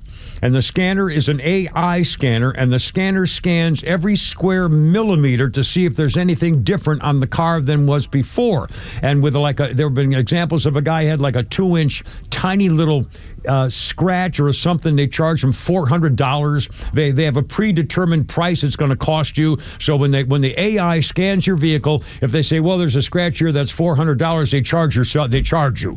And then they say, well, if you want to do something about it, you have to call the people at the Hertz rental car place don't know anything about it. They say, well, you have to call customer service, and you can never get through. And when you do get through, they say, well, there's nothing we can do about it. Well, finally, a guy today on my phone showed an example of this AI thing on the car he brought back, and they charged him with a scratch or something, and it was actually some kind of dirt or a sap or something or other, and he said this is absolutely out of control. AI, I mean, of all the wonderful things AI is going to do, now he says I'm not going to go. It happened at Atlanta Airport. The Hertz rental car at Atlanta Airport was what happened. Like a week ago we talked, and this guy says that's it. I can't. I'm not going to do a rental cars that do a freaking AI that's going to charge you $300 or $400, $500 because of what their machine says, and you can't fight it?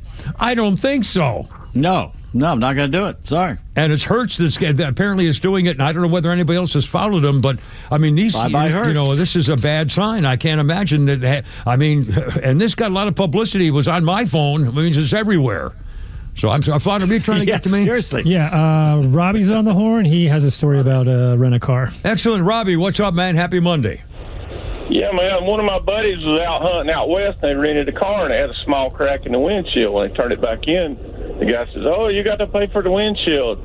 And he argued with him, and he said, well, I'm going to call the cops. And he said, call them. So the deputy come out, and the deputy said, well, you're going to have to pay for it. So he paid $250 for windshield, and he looked at the deputy. He said, well, I paid for that windshield. It's mine. He said, yes, sir.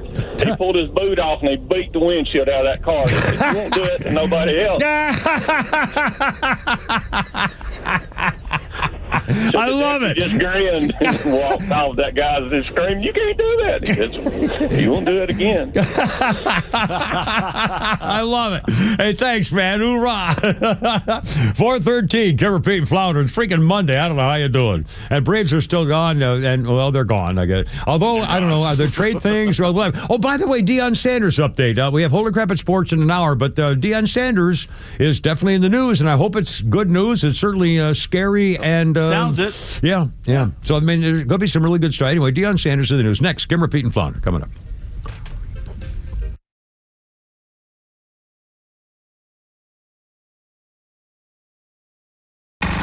It's time for the Bortz Report, brought to you by Southern Exteriors, the Southeast premier home exterior solution. Quality and precision you can rely on for over 20 years. Visit southernexteriors.co.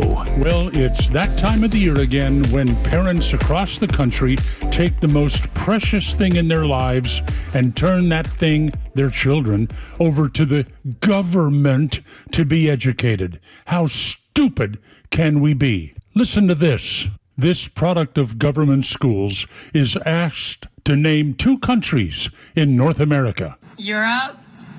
Or no. Wait, I know the answer. There's no countries in North America. There isn't? No, because, I don't know. That one was really hard because...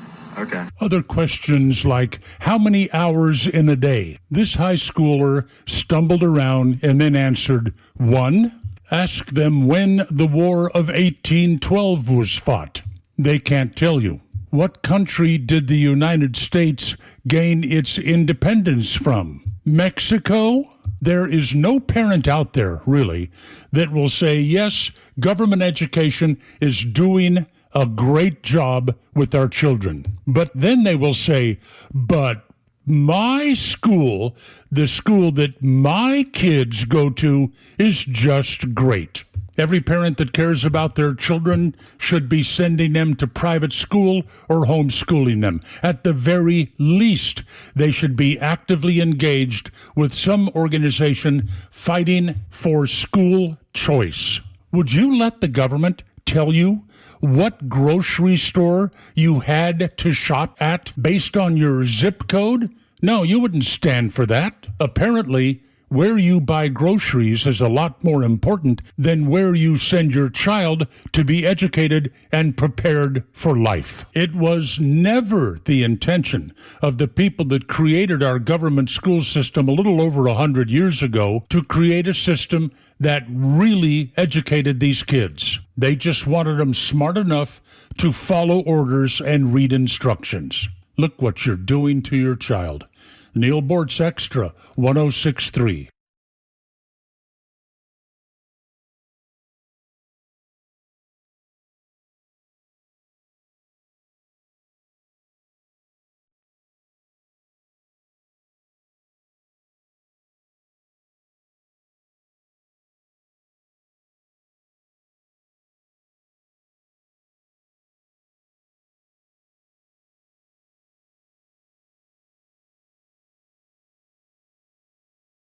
Make going back to school a little more fun as the Brewers and Marlins come to Truist Park August 4th through the 10th. The week includes the Ronaldo Lopez bobblehead giveaway presented by Coca-Cola, followed by the Ronald Acuna Jr. Funko Pop giveaway presented by Xfinity. Then head into the weekend series where it's all about the kids, including Kids Club Day on August 9th, plus 2 Kids Gate giveaways featuring the Chris Sale Triple Crown and the Kids Sliding Mitt. And the second half of August is even more stacked, with more fun as the White Sox and division rival Mets battle the Braves August 18th through the 24th. Fans can look forward to 3 giveaways, including the 1995 World Series replica ring presented by Coca-Cola on Alumni Night, which will celebrate the 30th anniversary of the World Series title, a camo rope hat presented by Realtree as part of the hunting and fishing night at Truist Park, and more. Purchase your tickets at Braves.com/promos. Atlanta Braves baseball. We are Braves country.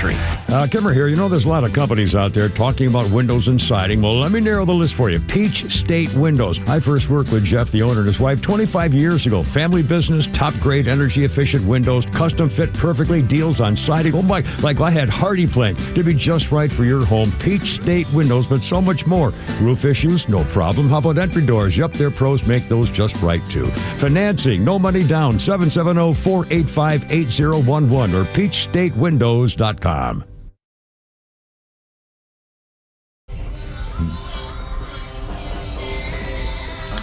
Down. Wrong side of town. Damn, it came from the wrong side of town. Down. Who sings that? I like this is the Shangri-Las. Let's keep it that way. Thank you. I used to like this song. That fell boy, the leader of the pack. 1996. One of those singers, Marge Ganser, passed away from breast cancer. The singer of the Shangri-Las. They had 10 monster hits in the 60s, including this, the year of my graduation from prep school in 1964, Leader of the Pack. And when I got to college that fall, I tricked my parents into giving me money for the fall cotillion prom and bought a motorcycle for $75 or something on fraternity anyway. I just got a call from ASCAP, and they said they will pay you if you don't sing that song. Leader. Look out, look out, look out, look out. Oh, mercy. The 60s. Good grief. Birthday list includes Lori Loughlin. 61. She was Uncle Jesse's wife, Rebecca, on Full House and Fuller House, a very attractive woman. And before the college admissions scandal, she was famous on TV. She and her husband paid, I think, $500,000 in bribes to get their daughter into USC. Lori Loughlin, she spent 2 months in prison. She Why would you bribe someone to get to University of Spoiled Children? Well, and faking that they were Olympic champion rowers and stuff. I mean, it was just the whole. Remember the scandal was several people. The film school's good, but the rest of it, please. Yeah, but still, I mean, can you imagine being in a situation where you just offer somebody $500,000 to get your daughter into college? How dumb was she? Good Lord. Well, but taking them. I mean, you're the coach of a. I don't know. The whole thing is just so seamless. I mean, that kind of money. Why would you put your daughter in a situation where she's over her head the moment she goes in? It's like the DEI thing where they were getting these kids that didn't have a great schooling and letting them into Harvard Medical School. They'd be in there for one semester and they said, I can't handle this, and they'd leave. Yeah, I didn't know there was chemistry, I mean, seriously. Harvard has remedial reading courses. I know. For incoming freshmen. I think they all do. I'll bet you every freaking Ivy League school has a remedial course program for incoming freshmen. I definitely wouldn't be surprised. Anyway, speaking of incoming freshmen, 1965, I was a freshman in college as President Johnson announced more troops are going to Vietnam. Yes, there were 75,000 in Vietnam in 1965, and on this day, President Johnson said, now we're going to make it 125,000 and more if necessary. And by the way, to do this, he said, we're going to need drafters. We're going to be drafting people. It used to be 17,000 got drafted in 65. Now it's going to 35,000. And he appealed to the United Nations to try to negotiate an end to the war. Yeah, let's see. The communist leaders attacked LBJ for sending more troops. Congress also, at the moment, back early, were reported to favor LBJ's decision to send more troops. State governors convening for their annual conference supported a resolution backing LBJ sending more troops to Vietnam in 1965. It was a major turning point, effectively guaranteed the U.S. military leaders were basically offered a blank check to fight the war in Vietnam. It would eventually be 500,000 troops there. Drafts are evil. Drafts are pure. If you can't convince enough people that something's just enough to fight for, then it's not worth fighting for. Well, and you volunteered, so it's got nothing to do with you. I mean, Well, the draft, and I remember my brother telling me, my brother Gene was at Williams College, and there were one of the most elite, prestigious, intellectual type literary colleges in the world, and there were guys there who were so anti doing anything physical or going to Vietnam that they would literally stand at the top of the stairwell and jump down to the floor to break the arches in their feet. Yeah, flat feet and bagged ankles, so they wouldn't be able. So they couldn't get drafted. They'd fail their physical. Well, that was at John Irving, the prayer for Owen Meany, where he shot his thumb off or something to make sure he didn't go or something like that. Good Lord. Anyway, fish sticks on the horn. Fish sticks. Happy Monday. How's it going? What's up? Look out. How you doing, Kim? I'll start this off by saying welcome home, Jarhead. Well, you're worth it. You're worth it. Let's see. I think Lee Marvin was in that movie, the wild one. I'm sorry. Say again. Who was? Okay, Lee Marvin. Oh, Lee Marvin. I believe was in Wild One. He had the striped shirt on. Oh man, I don't remember. I'll believe you. I don't remember. See. Yeah. Well, you see kids walking around with a T-shirt on that says Hollister across the front of it. You ask them kids what it means, and they got no idea. Okay, what happened was Hollister was an AMA motorcycle event, and they took over the town. And that's where you get that famous picture out of Life magazine where huge guy sitting on a motorcycle surrounded by a bunch of beer bottles. I'll be darned. No, I'll be darned. Oh, man, this is going back. Yeah, I can't remember. Late 40s, early 50s when that happened. Wow. But that led to the 1% non-AMA clubs. A lot of that coming right out of Hollister with the AMA. And I'm setting up. I'll be darned. So enjoy your week. Thanks, Fish. I appreciate it, Fish Sticks. Thank you so much. 424. Lee Marvin played Chino.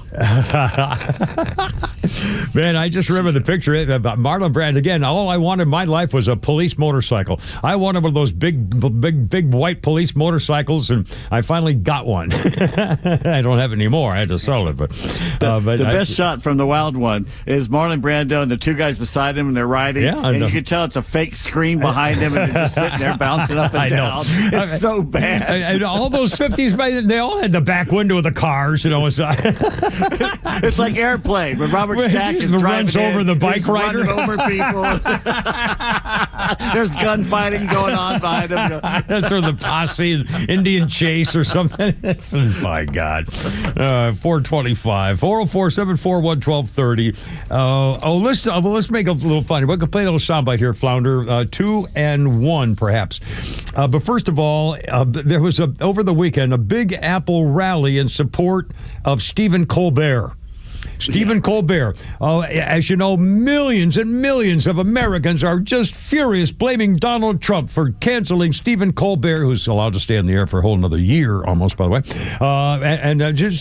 The protests are outrageous, and now they're going to shut down the whole country because they announced a rally. Organizers of a rally called We're with Colbert said, let's gather outside the CBS Broadcasting Center on Manhattan's West Side and shut down this place. And so they did it on Sunday.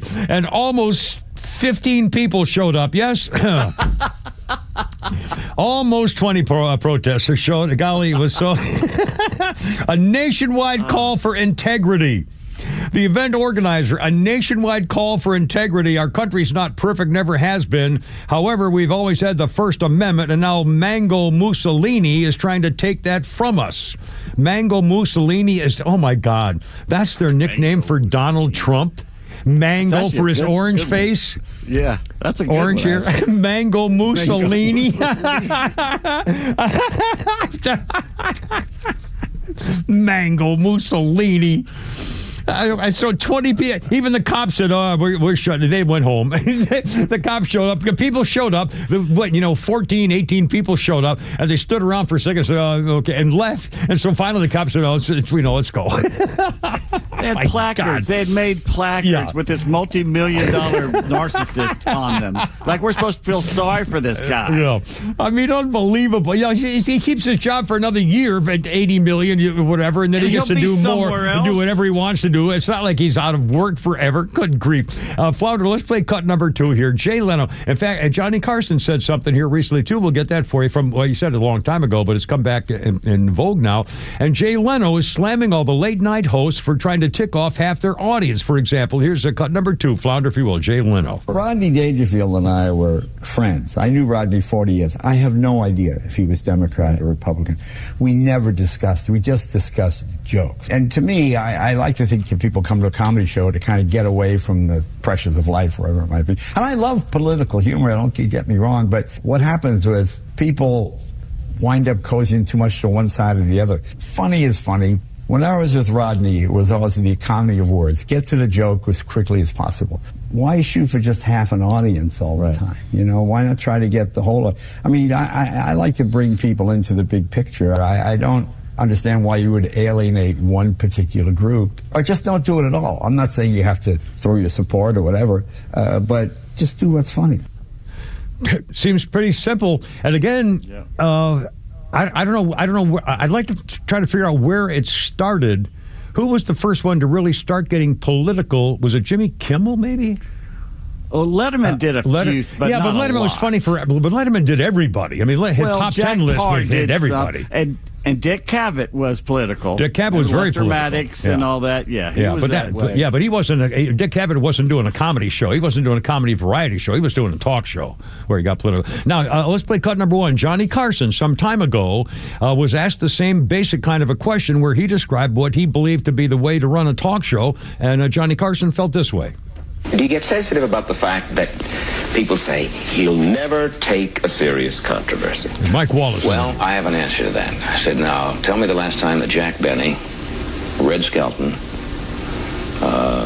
any comedian, used his show to do serious issues. That's not what I'm there for. Can't they see that? But why do they think that just because you have a Tonight Show that you must deal in serious issues? That's a danger. It's a real danger. Once you start that, you start to get that self-important feeling that what you say has great import. And, you know, strangely enough, you could use that show as a forum. You could sway people, and I don't think you should as an entertainer. You know, Johnny Carson and Jay Leno, these guys knew what they were talking about, and they were successful for a very long time. Maybe they have a secret that's not so secret. But I think these new guys have killed late-night entertainment shows. For a little bit, I think we've gone through a phase now, and hopefully we'll go back to more entertainment and less, shoving an agenda down your throat. Yeah, I'd like to bring back. Who was the guy who did the late night overnight show on Tom Snyder? He's dead. I know. You know who was good at it was Craig. Craig Kilborn. not Kilborn. He sucked at it. That's the Scottish guy. Yeah. I know. He shows up on my Facebook all the time. He's got a thing for ladies' feet. He does. Yeah. And ladies. I saw him at the Variety Playhouse down in Decatur. And they love it, too. They fawn all over it. When the girl comes on his show, man, they're all over him. I mean, he's got a thing going. Yeah, Craig, what the hell's his last name? Not Ferguson. Ferguson, yeah. Craig Ferguson, that's it. Anyway, Kimber P. Flounder, 4:30. How you doing? Happy Monday. How's it going? Look out. Here we go.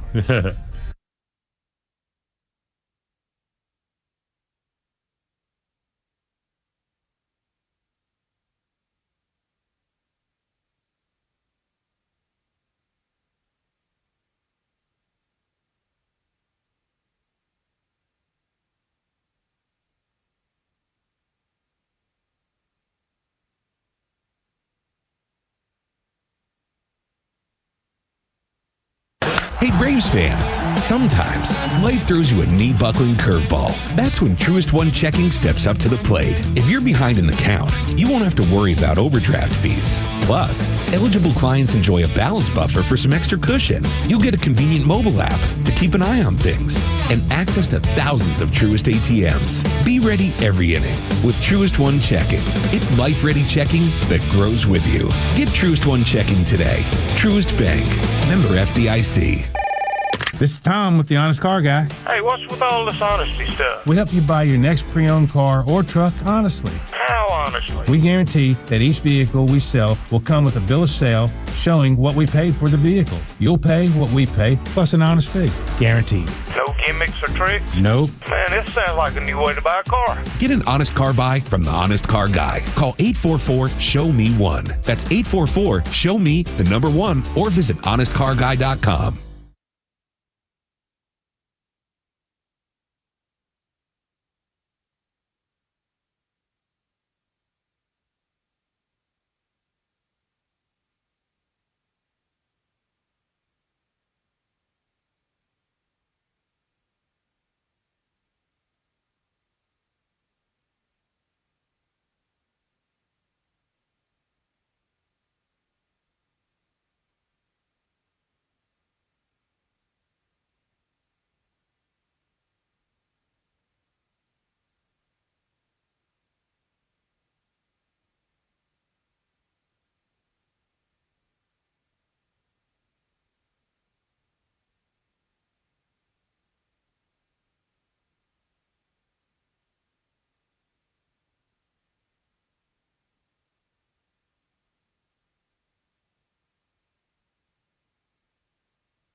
There's a new vibe in Tucker, and it's teeing off at Heritage Golf Links.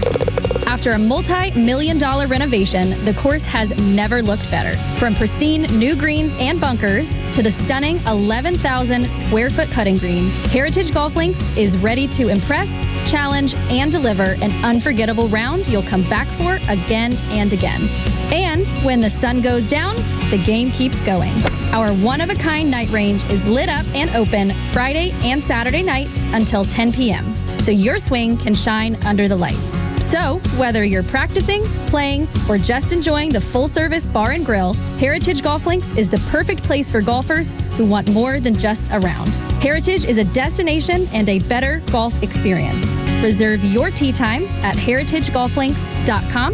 That's heritagegolflinks.com. Located just minutes from downtown Atlanta, Heritage Golf Links is easily accessible from I-285 and I-85. Extra 106.3 personalities aren't afraid to tell it like it is. Without Donald Trump, nothing that's going on would be happening right now. Donald Trump is changing the world. And you'll never hear us spew that violent rhetoric from the left. So don't be afraid to tell it like it is. Because we're happy to have you as part of the Extra community. I particularly like Donald Trump's actions in getting illegal aliens the hell out of this country. Extra 106.3 and the Extra app. The guy just keeping it crunk. Kimmer, Pete, and Flounder. On the farm of Atlanta, WFOM 106.3. You and me, baby. Coffee, tea, or me, happy 106.3. Hey, ho. Anyway, there we go. 1992, rapper Ice-T said Warner Brothers is going to pull the song Cop Killer from all future copies of his album Body Count. The song targeted a protest by lawmen, no kidding, saying it encouraged the killing of police officers. So Ice-T said, all right, I'll tell you what, I'll give away recordings of Cop Killer at all my concerts. And, of course, the ironic twist, Ice-T would later join the cast of the NBC Police Story or Law and Order. That's how they're going to... Ice-T, punk. Is he the one that does the commercials on the beach with a Mexican beer or something? Is that Ice-T? No, that's Snoop Dogg. Oh, Snoop Dogg. Is that the same as It's not the same guy, right? No. No. Just checking. Ice-T was in the Shark movie that killed Samuel L. Jackson. The shark ate him. Oh, Sharknado? Oh, Shark. Oh, no, not Sharknado. Yeah, what's a different one? Deep something, I think. All right, hold on a minute. We'll get all this going here. But let's see. Our birthday list includes John David Washington is 41. John David Washington is Ricky on Ballers and the Spike Lee comedy Black Klansman. And John David Washington at age 41 is Denzel Washington's son. Which is why I mentioned here, in case anybody cares about that, just for the record. And, are you thinking of Deep Blue Sea? Deep, yeah, because that was LL Cool J. Oh, whoops. Oh, well, we got our rappers. Well, we know once in a while you got the white guys. Rappers, I mean, these rappers sound alike. Well, I get it mixed up when I'm driving home. Ice-T, Soulja Boy. I mean, who the hell am I supposed to? Gee. Tupac. In fact, hell, Soulja Boy's birthday is 35 years old. Crank that Soulja Boy, kiss me through the phone. I mean, we're all sometimes we get them confused. All right, and now I bet if you put a photo of Ice-T next to LL Cool J. You wouldn't be able to tell which. I would, but I'd have to see the photo. And now, our history of note. Oh, by the way, coming up later, I have a musical history note for you, thanks to Flounder. And I also have a musical tribute to a guy's after a guy passed away. And it was a related thing was the reason I eventually, by accident, got into radio, which is kind of weird. Anyway, coming up a little bit. On this day, 1945, a military plane, a B-25 Mitchell bomber with 2 American pilots on board, was flying from Bedford, Massachusetts to LaGuardia Airport in New York, and the fog was brutal. So air traffic control said this, 1945, said, no, don't fly to New York, go to Newark instead. So it took them right over Manhattan. And they were to get to Newark, and they were warned the Empire State Building's the tallest building in the city, and you can't see it because of the fog. So they went really slowly and quite low to get better visibility. When they got a little lower, all of a sudden the Chrysler Building is right in front of them in Midtown. So they swerved to avoid the Chrysler Building and went right into the north side of the Empire State Building on the 79th floor. The plane's fuel exploded. The interior of the Empire State Building filled with flames all the way down to the 75th floor. The hole the plane ripped open was pouring flames. One engine from the plane, this is a B-25 bomber, one engine went straight through the building and landed in a penthouse apartment across the street. Other plane parts were embedded in and on top of nearby buildings. The other engine snapped an elevator cable with at least one woman still in the elevator car. The emergency brake saved the woman from crashing to the bottom, but then the engine fell down the shaft and landed on top of it. Somehow, rescuers quickly barely pulled her out of the elevator as the engine came crashing down on the elevator car. It was a Saturday, so there weren't that many people. 11 people died. The fuel tossed them out of the building. They were relief workers for the National Catholic Welfare Conference.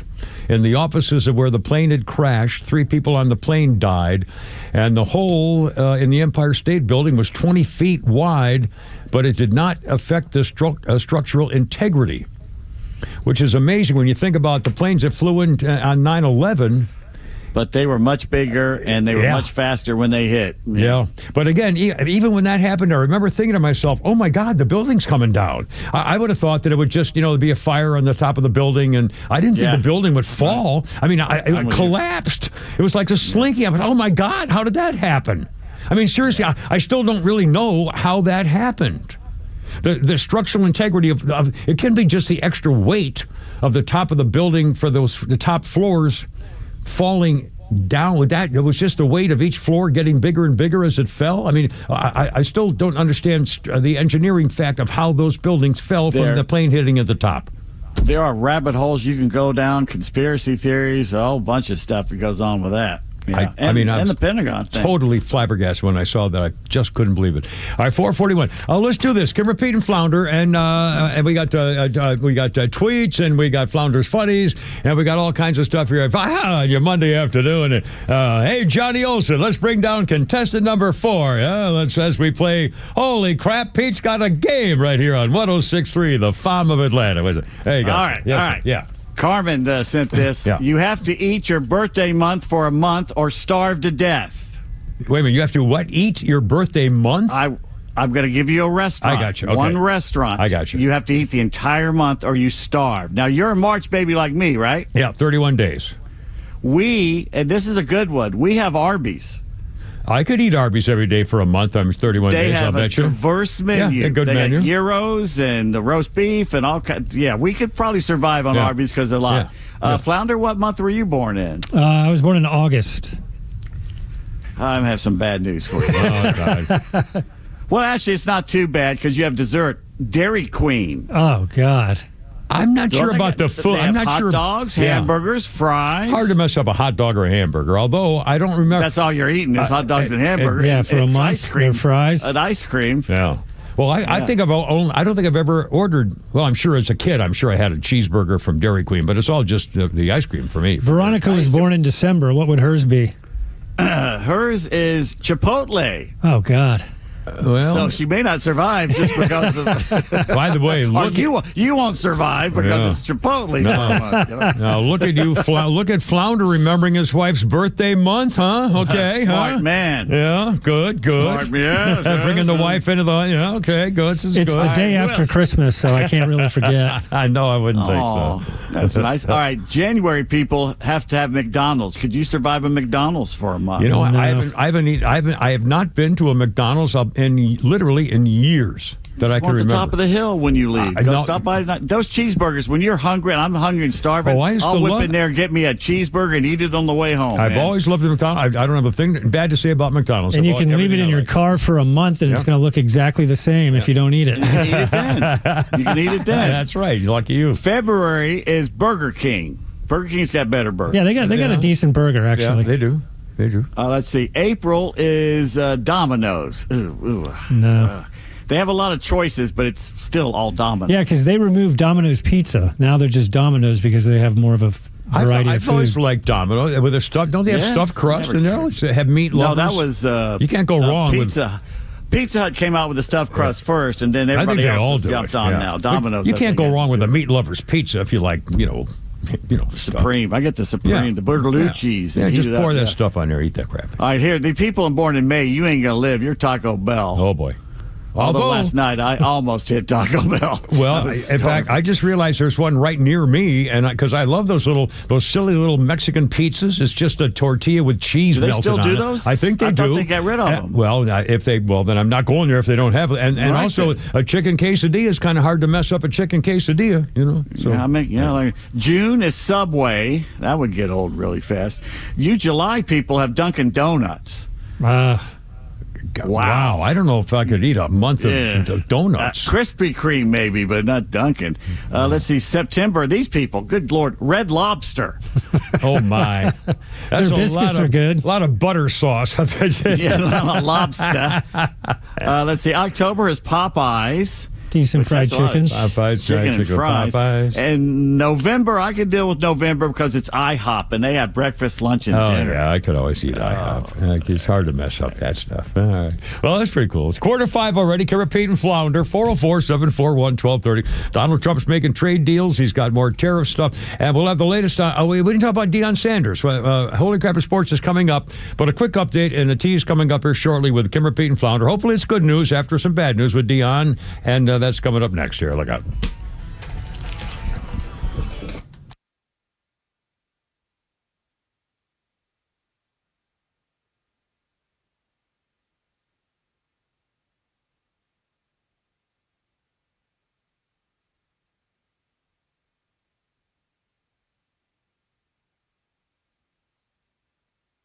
By texting 26022, you agree to receive recurring automated marketing messages from Tax Lien Code. Message and data rates may apply. Terms apply. Available at taxliencode.com. Imagine waking up and not needing to rush.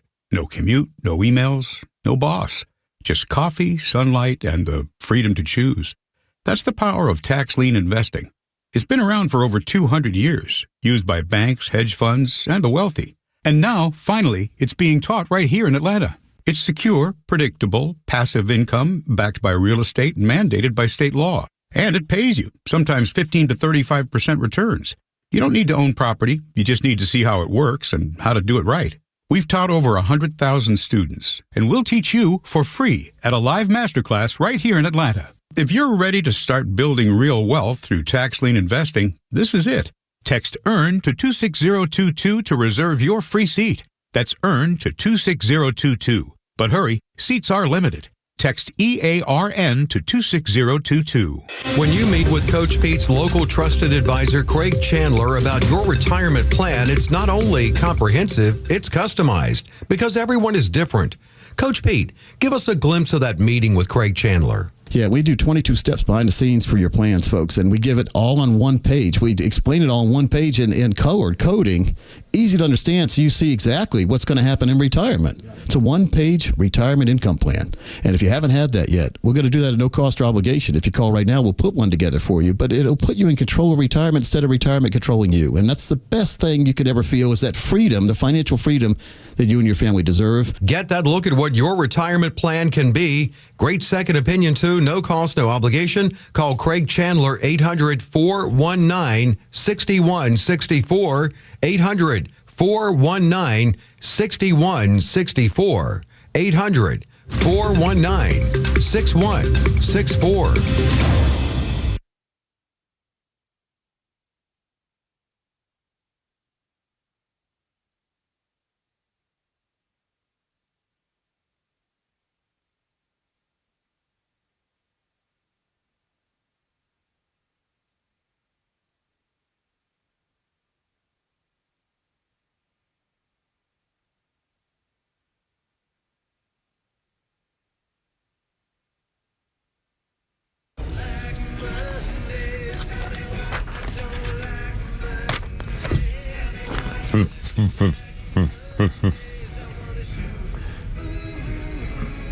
Yeah, this was brutal, man. 1979, Boomtown Rats had their second British #1 single hit, written by Bob Geldof, I Don't Like Mondays. It was a report on the shooting spree of 16-year-old Brenda Ann Spencer, who fired at children playing in a school playground across the street from her home in San Diego. She killed 2 adults and injured 8 children and 1 police officer. The 16-year-old girl showed no remorse. Her full explanation, I don't like Mondays. This livens up the day. 16 years old. Just for shooting him from across the street. Freaking brutal. Bob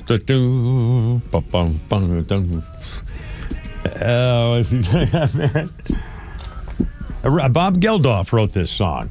He was what was his We Are the World? Was that Geldof or what was the yes. other one? Yes, it was. Yeah. We Are the World. And by the way, I used to like that song, and I like the one we taught the world to sing. No. We Are the World was the American version. The British version was what was that? Don't they know they're starving or something like that? Did he do the Africa one? Don't they know it's Christmas? Yeah. Don't they know it's Christmas? Well, I loved all those songs. In fact, Flounder, I should bring in my magic music to sing, and one day and ask you to put Don't They Know It's Christmas. Also, the one where we all sing along together, and then one I was just talking about that I just forgot. Yeah, but you have to wonder, like, you know how they're starting to research where all the money didn't go to that concert for the fires? For things like We Are the World and all this stuff, did the money actually go to the cause? Yeah, good question. Well, look what's happening now in Gaza, and all of a sudden you see. In fact, I saw the video of these people, by the. Well, I don't know how big the crowd was because they were mostly close-ups, but crowds and crowds of people with their metal pots, all begging for the food. I mean, and I thought to myself, "Holy cow! It's so bad that now they're climbing all over one another to try to get to. How is it possible that all the billions of dollars that we've given, to take care of this kinds of stuff, where they haven't got a program where people can eat? I mean, there's like what one guy giving out, one thing at a time to thousands of people. What the hell kind of organization is that? It's just, and it's freaking Putin, I guess. And Trump finally says, I'm not messing with you anymore. We've been dicking around with you for a long time. I'll give you 10 days, 10, 12 days. And if you don't do that, then we're going to, I guess he's going to go get him after the oil. He's going to punish people buying any oil from Russia. And if that doesn't shut them down, I don't know. I mean, I don't have an answer for what the hell's going on with this stuff. I wonder what that does with our negotiations with China, because he's working with China right now. Well, on tariffs China and can all that bail other out stuff. Russia. I don't. The latest, the China, that the deadline's looming, but they seem to have had a breakthrough in the last weekend. So we'll see. Well. You could certainly hope so. Let's see. Oh, by a couple of other quick things. Oh, I got a Deion update. In fact, let's do that now. Pete Davis Sports coming up in like 25 minutes. But Deion Sanders, Neon Deion, prime time, is back in the news and kind of scary. What's the latest on Deion Sanders there, Pete Davis? Just as a tease. He had the cancer in the wall of his bladder. It did not get through into the muscle. So they basically, to make sure, they took his bladder out and replaced it. I don't know if it's artificial or whatever. Really? They replaced his bladder, and they said they got all the cancer, and he's cancer-free now. And he says he is going to coach all year. He's going to be on the sidelines. What originally I think the rumor was that Deion Sanders has quit, or he's retired, or he's gone, or he's not going to coach anymore, or something. There was something going on. And then, in fact, early this morning, I think, there was a question about that, but then it came out that he had bladder cancer. And there's everyone said all along, as soon as his sons left, that he would find some excuse to leave, and you heard a bit about that, but no, he had bladder cancer. They took out the whole thing. And in fact, I remember he didn't have like some kind of diabetic thing with his foot or some mangled arteries. They amputated part of his foot. And I thought, well, maybe that's the reason, but hell, he had bladder cancer. So, is it an artificial pout? I wonder. A balloon of some sort, or I wonder. I guess they can do anything now. And they do it with the I forgot it's called laparoscopy. I can't say it. Kind of like they took my gallbladder out, but they pop little holes in there and put the tubes in and play with the robot arms and stuff. It's pretty amazing. Unbelievable. Well, good. I guess he's good recovering and doing good. So good for him. Deion Sanders, a good sign. Bump. Let's see. Oh, quick. I thought this was hysterical over the weekend. The Florida. God, I can't speak. You know, I for some reason I've just got to slow down. I get revved up, and from 5:30 in the morning, and I have my doctor's appointment, and I walked into them, and they said, "By the way, you have a 9:45 with Doctor So and So." I said, "Doctor," I said, "I don't have another 9:45 after this." So yeah, and I said, "Well, I think you got the wrong guy." They had a different file up, and I'm going anyway. But they were great. Oh, you know what? And fun about the doctor's office. Tell me if this is a thing. When you signed in, this is my heart doctor, Northside something or other. And when you get there, and they give you a chart to fill out your name or whatever, and they have 2 baskets on the counter.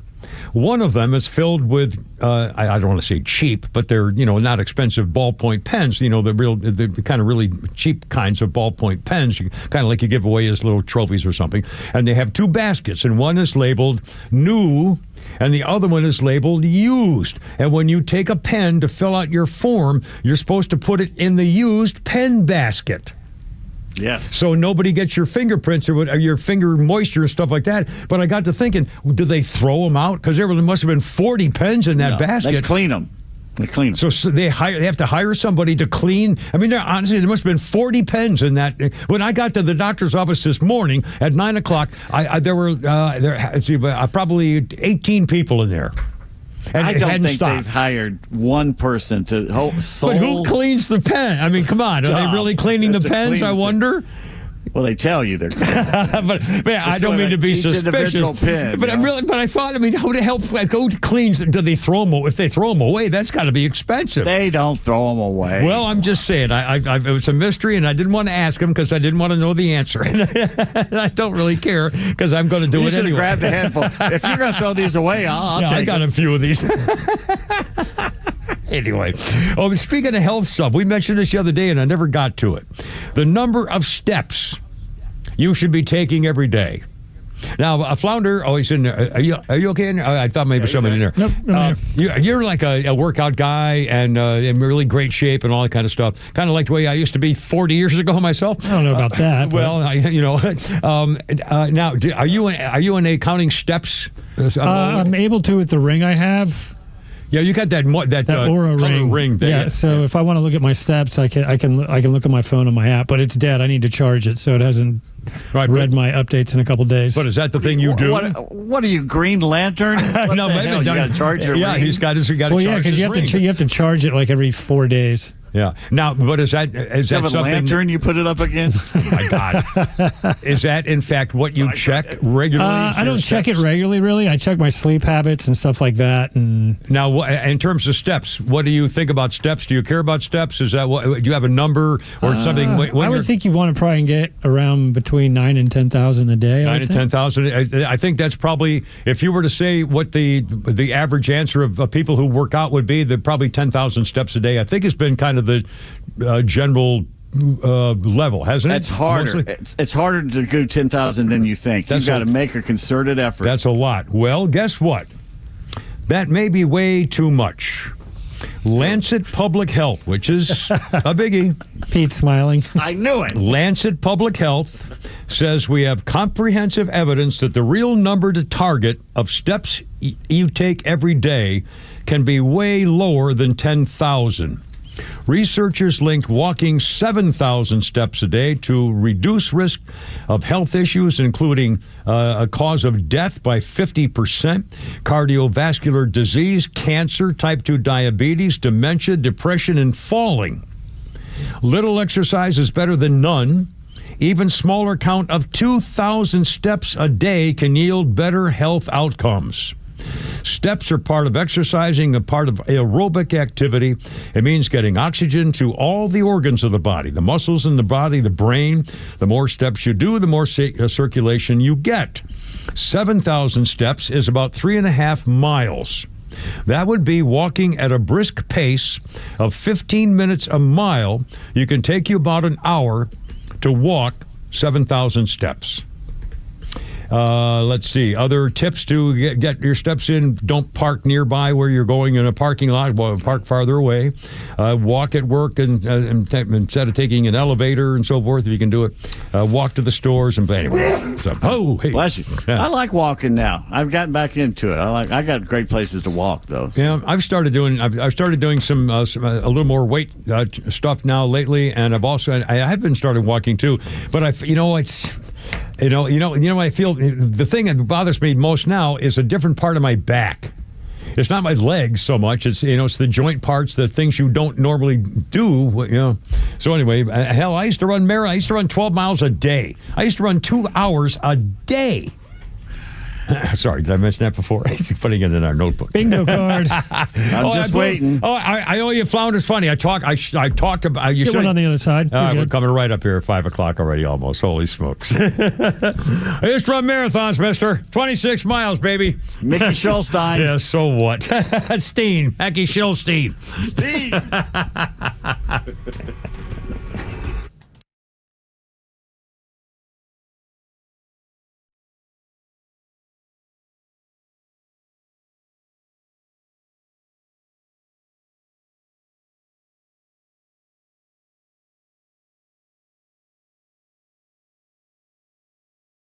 This is WFOM and W292EV Marietta, a Dickey broadcasting station. Locally owned and heard throughout Georgia on the Extra app. A deadly collision on the water in Florida. I'm Lisa Brady, Fox News. The Coast Guard just confirming 2 children were killed. 2 more are in critical condition after a barge appears to have struck their sailing boat near Miami. All 6 people on the boat were pulled from the water by responders. The Miami Yacht Club says they included participants in a youth sailing camp. The Coast Guard is investigating. The man accused of stabbing 11 people at a Michigan Walmart over the weekend is arraigned in state court. Clearly, this is one of the most serious crimes that someone can commit in the state of Michigan, and it has a huge impact on public safety. Grand Traverse County Prosecutor Noel Mogenberg setting bond for Bradford James Gilley at $100,000, also noting that most of the attack was caught on surveillance video. Gilley is facing 11 counts of assault with intent to murder and a terrorism charge. There's no word on a possible motive. Gilley has a lengthy criminal history. In 2016, charged with mutilating dead bodies and found not guilty by reason of insanity. 20 Democrat-led states and D.C. are now suing the Trump administration, accusing the federal government of trying to use data from a food assistance program to target illegal immigrants. We have to help. They are basically trying to weaponize the SNAP program against immigrant communities. New York Attorney General Letitia James says that would violate the law. The USDA has issued guidance for states to turn over data after a Trump executive order to eliminate waste, fraud, and abuse. President Trump is winding down a trip to Scotland by meeting with Britain's prime minister and calling for more humanitarian aid in Gaza. We have to help on a humanitarian basis before we do anything. We have to get the kids fed. President Trump also says alternatives are being considered to get hostages out if there's no ceasefire in Gaza, as the U.S. and Israel accuse Hamas of not acting in good faith in negotiations. America is listening to Fox News. Most people have no idea there's an invisible gap in their home's protection. This invisible threat is house stealing. Con artists pick a house. They transfer the deed of this house into their name by obtaining the forms, using the fake IDs, and filing the paperwork with proper authorities. Now they own the home. Protect your home from this invisible gap. Check on your home's title right now at HomeTitleLock.com. Be sure to use promo code RADIO and they will send you a complete title scan of your home's title. And your first 30 days of triple lock title protection is free. HomeTitleLock.com. Quiet down. Here she comes. Surprise! Your accountant just emailed to say your quarterly taxes are way higher than you were expecting. At Progressive, we know small business owners don't usually like surprises because they cost you money. But a good surprise that could save you money? Getting discounts with a commercial auto quote from Progressive. Also, your favorite employee is leaving. They're going to pursue their dream of being a veterinarian. Surprise yourself. See if you can save in as little as 7 minutes at ProgressiveCommercial.com. Progressive Casualty Insurance Company and Affiliates. Discounts not available in all states or situations. Herp! Herp! Help! Herp! Out to live! Herp! Help! Out to live! Help! Let's get it together, ladies. Left shoulder, right of blank. Ready on your dog. Target.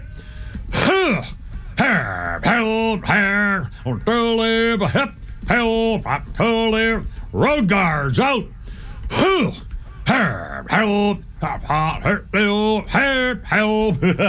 Look out. It's only me. It's only the Kivers Silly with Pete Davis and Flounder on your radio station, WFOM, the only farm radio in Atlanta that doesn't really suck. 106.3. How's it going? 404-741-1230, 741-1230. Holy crap, it's sports is coming up. You'll hear some more stuff about a Savior guy from the business, talk about that thing in Michigan.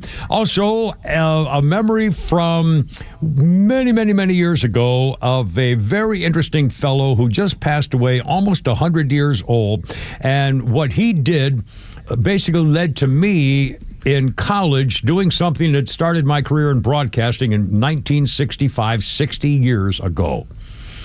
So, anyways, just fun memory type stuff. And we got a lot of sports stuff and political stuff and happy stuff and weird stuff and the whole deal. And we still have Pete's tweets, Flounder's funnies, and AI. And in fact, I owe you a Flounder's funny. Let's do the AI, and then we'll do a Flounder's funny, and then we'll get to the news going on with the thing. AI update. And every day there's something scaring the heck out of me. Pete Davis, what's the latest? All right. Robot metabolism. Robot metabolism. Okay. It's a fancy way of saying cannibalism. No, wait, whoa. What do you mean? Something out of a horror movie. Robot metabolism is a process that occurs when bigger robots consume other smaller robots to heal, grow, and evolve. Didn't we? Well, no. It's a real thing. They have it right now. Scientists are working on it, saying the human race could succumb to a robot overlords in the not-so-distant future, but we'll have them at least fixing themselves. Columbia University, once again, the scientists there, along with help from DARPA. You know DARPA. Yeah. They've been behind some really strange stuff over the years. The Defense Advanced Research Projects Agency, including LOST. Yeah. Another big step towards full robot autonomy.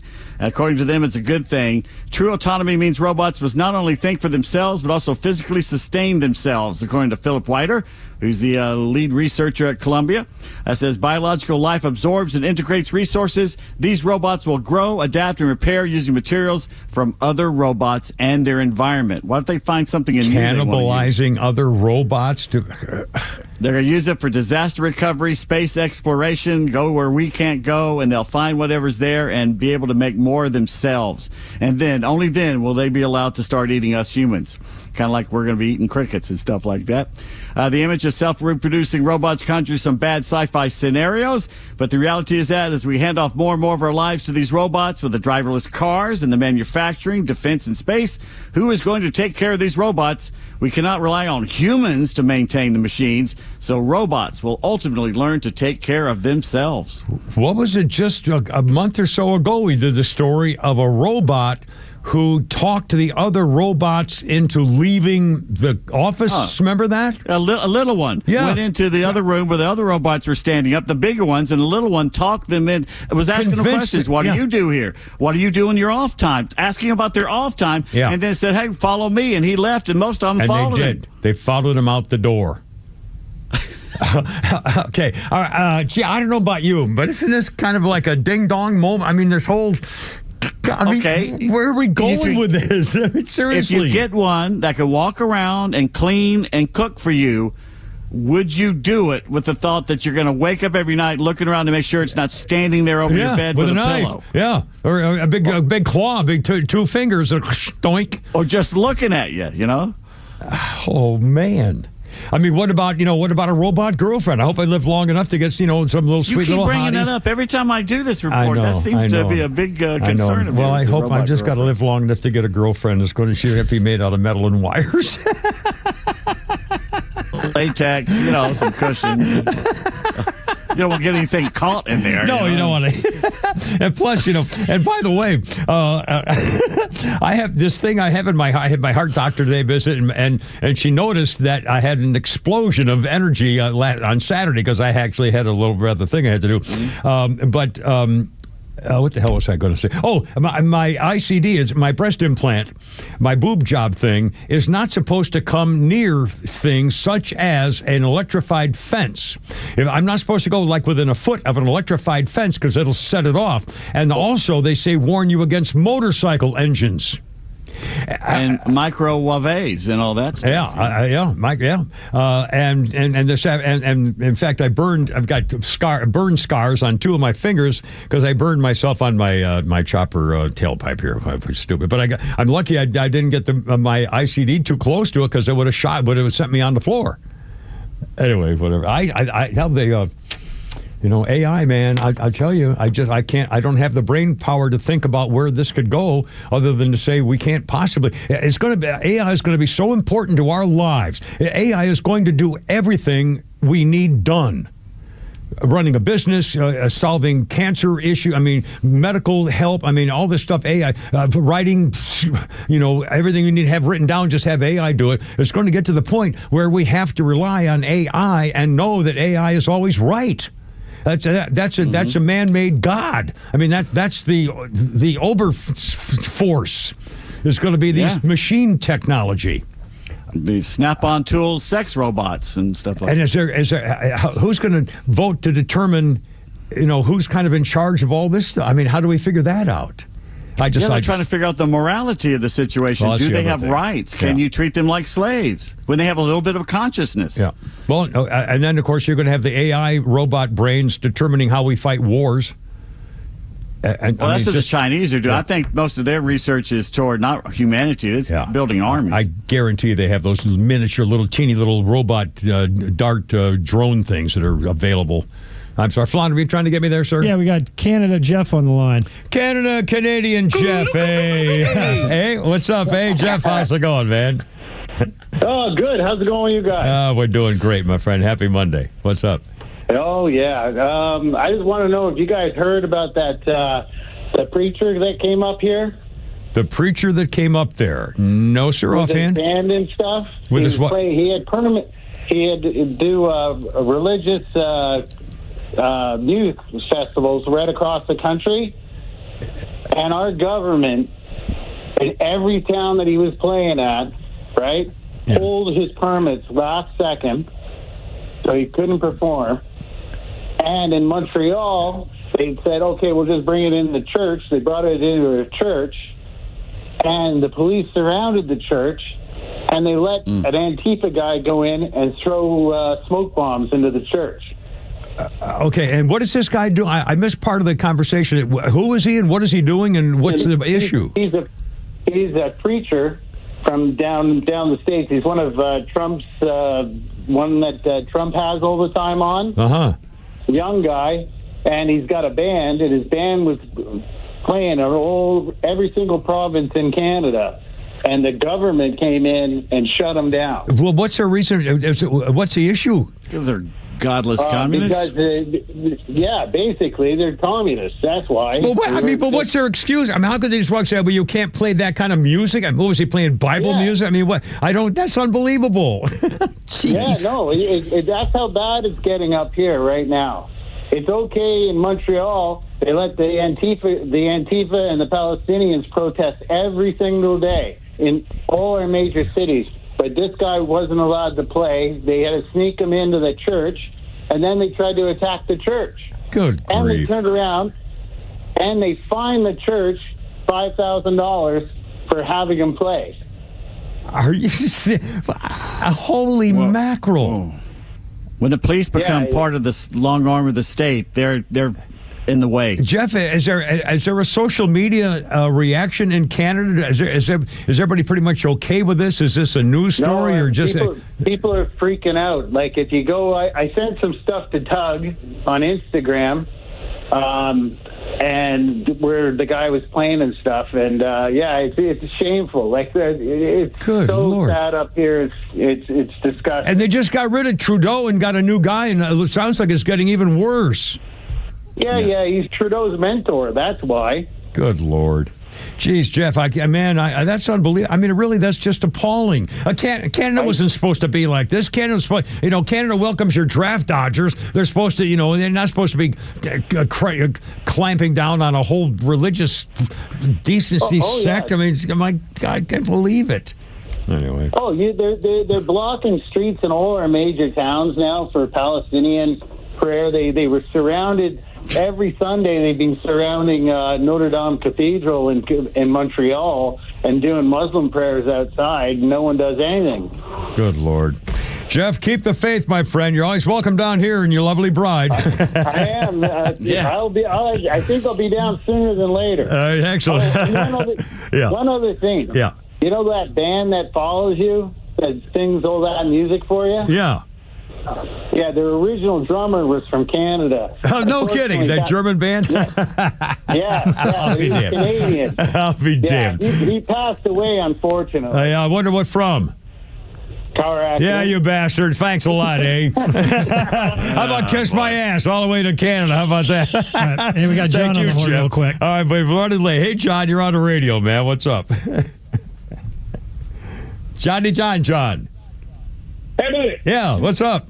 Hey, you're talking about your AI thing there. Yeah. I don't know if you ever watched it or not, but on Sci-Fi Channel, they had a series called Stargate SG-1. I don't know that one. Did you ever see that? Pete did, I think. Yes, sir. Yeah. Anyway, go back and look that up and look up the series where they had it about the replicators. Replicators, yeah. Yeah, the little robots that were crittering all over the place, and they would just take over every computer or whatever else, or planet, and turn them and use everything on it to make more replicators. Oh, man. I tell you, it's coming. I mean, I don't think this is a conspiracy. It's coming, buddy. Yeah. Thanks, man. I appreciate you. Thanks, buddy. It's 5:15. All the time you want coming up, Holy Crap of Sports, and an answer to the fake bladder coming up, too, for Deion Sanders. Kevin Pete and Flounder and Holy Crap of Sports and tweets, and we got it all. Flounder's funnies. I got Flounder's funnies, too.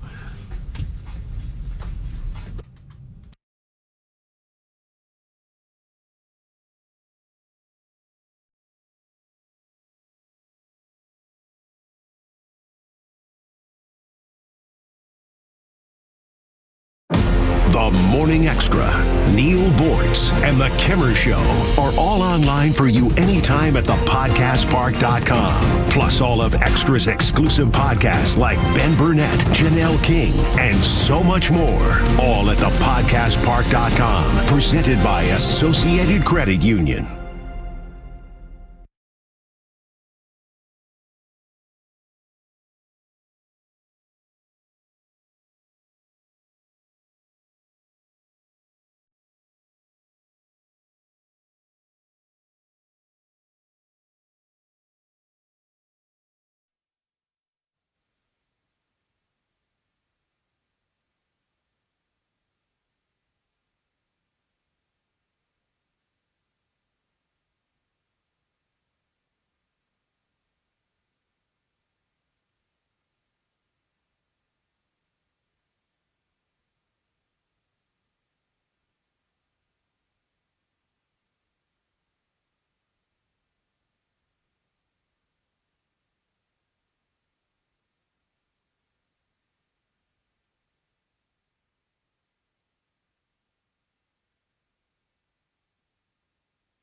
Hey, did I mention at Peach State Windows, they do a whole bunch of stuff with siding. Now, I wanted the Hardy Plank. I love that stuff. But if you have an older home or a newer home that calls for something else that looks better than the Hardy Plank, they've got that too. Peach State Windows and so much more. I've known Jeff and his lovely bride. I worked with them 25 or something years ago. And known for his windows, Peach State Windows, obviously, but so much more. The double hung special vinyl, they fit perfectly, have the #1, energy rating, and they fit whatever your house needs too. Also, payment plans, they've got it all. Here's a number, Peach State Windows, 770-485-8011. PeachStateWindows.com. On the battlefield, there's a saying America's military men and women live by. Never leave a fallen warrior behind, ever. Off the battlefield, Wounded Warrior Project operates with the same goal. Wounded Warrior Project was created to help our men and women returning home with the scars of war, whether those scars are physical or mental. Wounded Warrior Project. We never leave a fallen warrior behind. Ever. Learn more about what we do at woundedwarriorproject.org.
All right, look out now. This day, 1973, the $6 million man Lee Majors married Farrah Fawcett, the Charlie's Angel. That lasted 9 wonderful years, and then it was over. Right now, sponsored by RBM of Atlanta. Holy crap at sports with Pete Davis.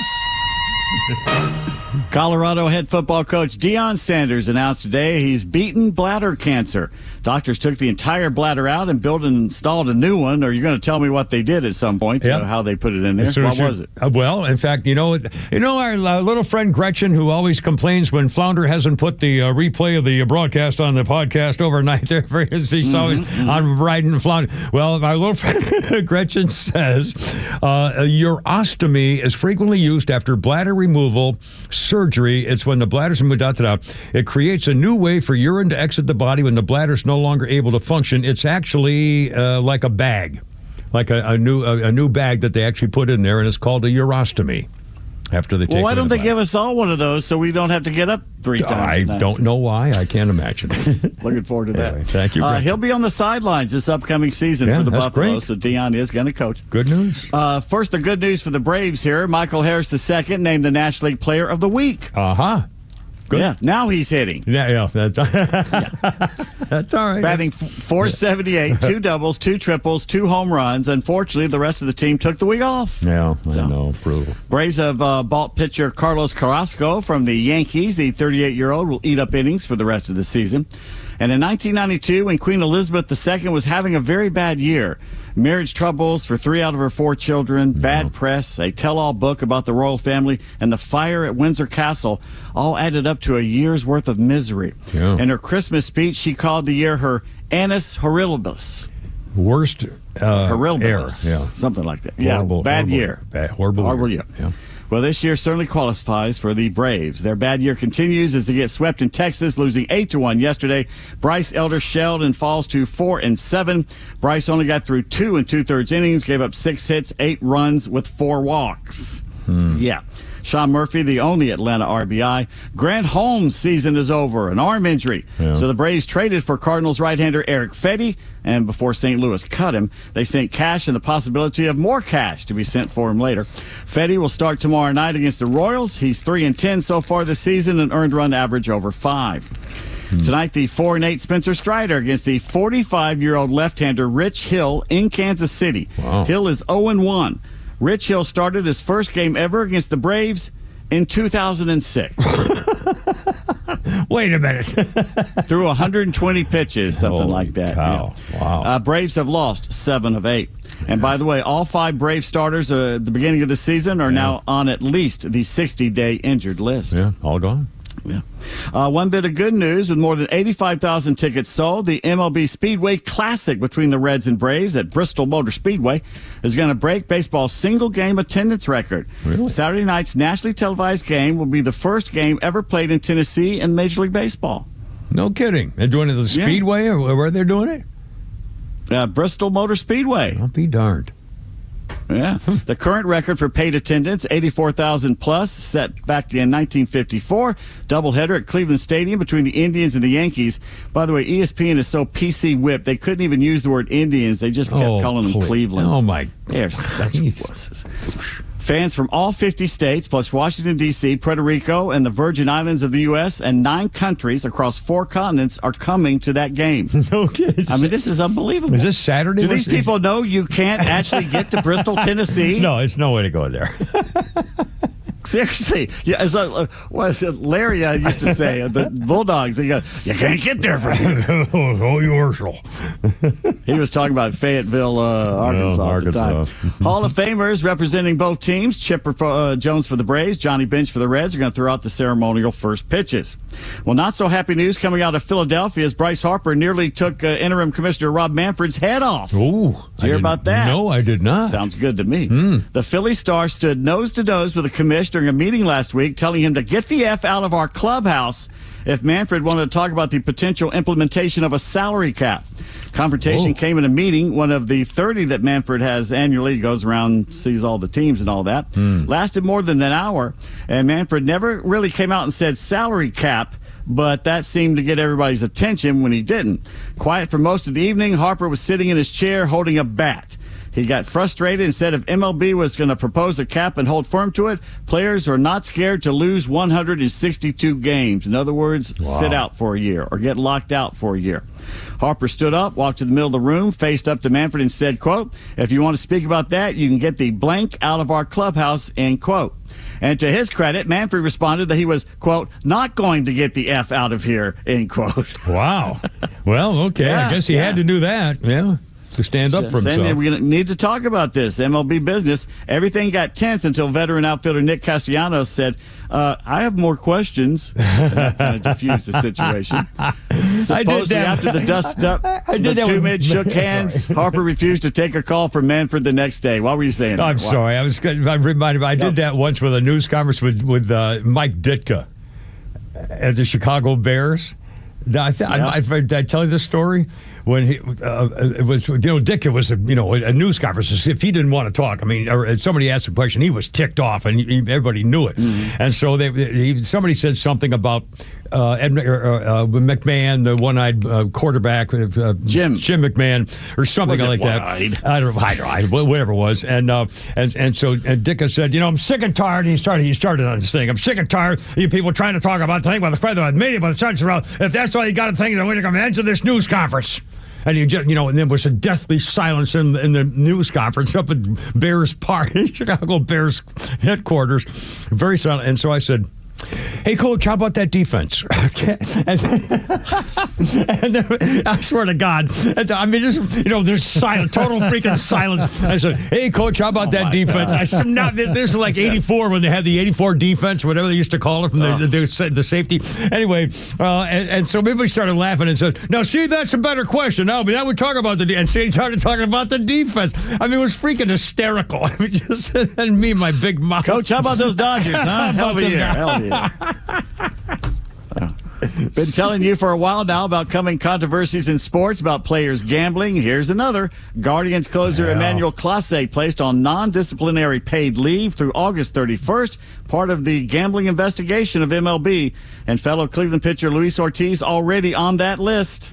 And they were thinking about trading this guy.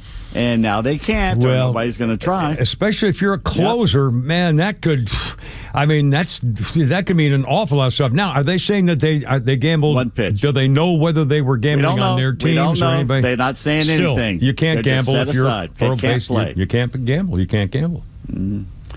Hall of Fame ceremonies in Cooperstown. Billy Wagner, Dave Parker, Ichiro Suzuki, the first Japanese-born player to make the Hall. CC Sabathia, also inducted. Remember last week? We were talking about CC Sabathia. Was her birthday? And I said, is he in the Hall of Fame? And we all said, I think so. Well, not until last night or over the weekend. Remember, we mentioned him last week and weren't sure whether he was in it. He got in this weekend. That was pretty cool. I remember tell Pete. Your memory is just still sharp as a tack. I don't care what Flounder says. Yeah, right. That's one thing. Ichiro showed his sense of humor in his speech, especially when he mocked the sports writers. I love that. And the great baseball writer Thomas Boswell also got in. A friend gave me a book of his columns back in the 90s. Yeah. And I'm telling you, if you love baseball, read Thomas Boswell. He was good at it, too. There were a couple of really good baseball writers, and he was one of them. Falcons rookie James Pierce Jr. making his presence felt in the early days of training camp. He was in the midst of not one but two fights as the edge rusher took on the entire offensive line a couple of times. Coaches had to step in. Seriously, boy. Owner Arthur Blank says the right men, General Manager Terry Fontenot and head coach Raheem Morris, are the right men for this job.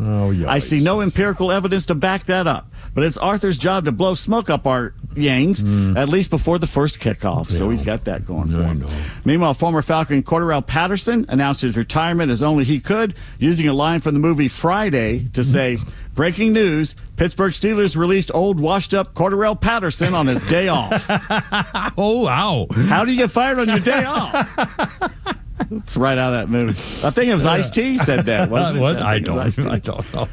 Which reminds me of when I got fired on Christmas Eve from Ace Hardware, but that's a story for another day. Browns quarterback Kenny Pickett pulled a hamstring, and that moves Shadur Sanders up another notch on Cleveland's depth chart. Cowboys guard Rob Jones suffered a broken bone in his neck in Sunday's practice. He'll be out for 3 months. Did you hear me? The man broke his neck, and he's going to be playing football again 3 this months? year. No, I don't think that's a good idea.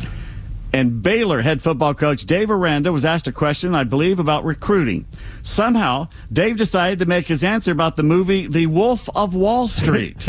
There's a scene in The Wolf of Wall Street where they're talking about throwing midgets and, hey, this midget, can you roll there? And you go, no, he doesn't roll. You throw him, you know what I mean? And they're made for throwing. And then after a while, they start talking and they go, well, you know what? I think if you start talking, they may think they know we're making fun of them. They may get mad at us. And then the guys go, what we need to do is make them think they're one of us. And they go, one of us, one of us. And I think that's the thing with coaching, call it recruiting, is it's that way. They talk about acquiring players, getting rid of players, just like that. And the whole thing underneath all that is they make them think they're one of us. You know what I mean? And it's like, I don't know, do you have to do that to win? That sucks. Just get the midgets. Well, that's the long and short of it there from Dave Aranda. The long and short. Holy cow. I can't follow that up, so that's the end of my sports right there. Pete Davis, ladies and gentlemen. He's catching a lot of flack about this, too. Oh, no kidding. Holy smokes. Now, I don't know who he is. I mean, I don't know anything about the guy. Do you? Baylor. Yeah, but I mean, he won a national championship. He was the defensive coordinator at LSU a few years ago, and then he went to Baylor, and he really has not produced much at Baylor, I'm afraid. Damn. Well, that's pretty cool. Better produce now. 5:30, Kimmer, Peyton Flounder, and we got so much more, including a musical history note. Yeah, probably. Well, it's a little thing here and there,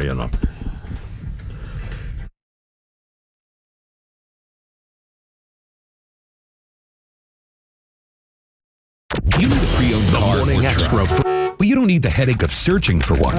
Spending hours calling dealerships, then spending half the day filling out paperwork. Come on. You need the Honest Car Guy. Hey, this is Tom from the Honest Car Guy. We help you buy your next pre-owned car or truck honestly. We guarantee you each vehicle we sell will come with a copy of the bill of sale, showing what we paid for it. You pay what we pay, plus an honest fee. Guaranteed. Get an honest car buy from the Honest Car Guy. Call 844-SHOW-ME-1. That's 844-SHOW-ME-1, or visit honestcarguy.com. You upgrade your phone, you upgrade your wardrobe, even your lawn. So why not upgrade the part of your home that actually protects your family? Southern Exteriors specializes in roofing, siding, gutters, windows, and they're making it easier than ever before with 10% off any job or 12 months of 0% financing. Hey, it's Tug, and I know the folks at Southern Exteriors. They show up, they do it right, and they stand behind their work. Call them today, 8779-SOUTHERN, or visit southernexteriors.co. There's a new vibe in Tucker, and it's teeing off at Heritage Golf Links. After a multi-million-dollar renovation, the course has never looked better. From pristine new greens and bunkers to the stunning 11,000 square foot putting green, Heritage Golf Links is ready to impress, challenge, and deliver an unforgettable round you'll come back for again and again. And when the sun goes down, the game keeps going. Our one-of-a-kind night range is lit up and open Friday and Saturday nights until 10 p.m. so your swing can shine under the lights. So, whether you're practicing, playing, or just enjoying the full-service bar and grill, Heritage Golf Links is the perfect place for golfers who want more than just a round. Heritage is a destination and a better golf experience. Reserve your tee time at heritagegolflinks.com. That's heritagegolflinks.com. Located just minutes from downtown Atlanta, Heritage Golf Links is easily accessible from I-285 and I-85. The Morning Extra, starting your day the right way.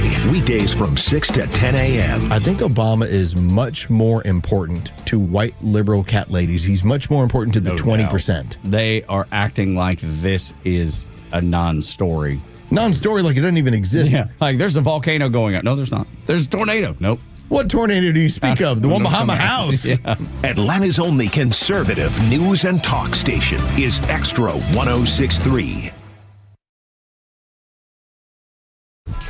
Oh my God, this is so cool. This is the sweetest thing ever. Exactly. First, back to the format here. Dun, dun, dun. 1973, the Watkins Glen Outdoor Summer Jam. In Watkins Glen, New York, the Allman Brothers, the Grateful Dead, and the band were there. 600,000 rock fans showed up. Many historians in 1973 claimed the event was the largest gathering of people in the history of the United States. Well, that's stupid. 1973. They sold 150,000 tickets for $10 each. All the other people, it was free. The crowd was so big that part of the audience couldn't even see the stage.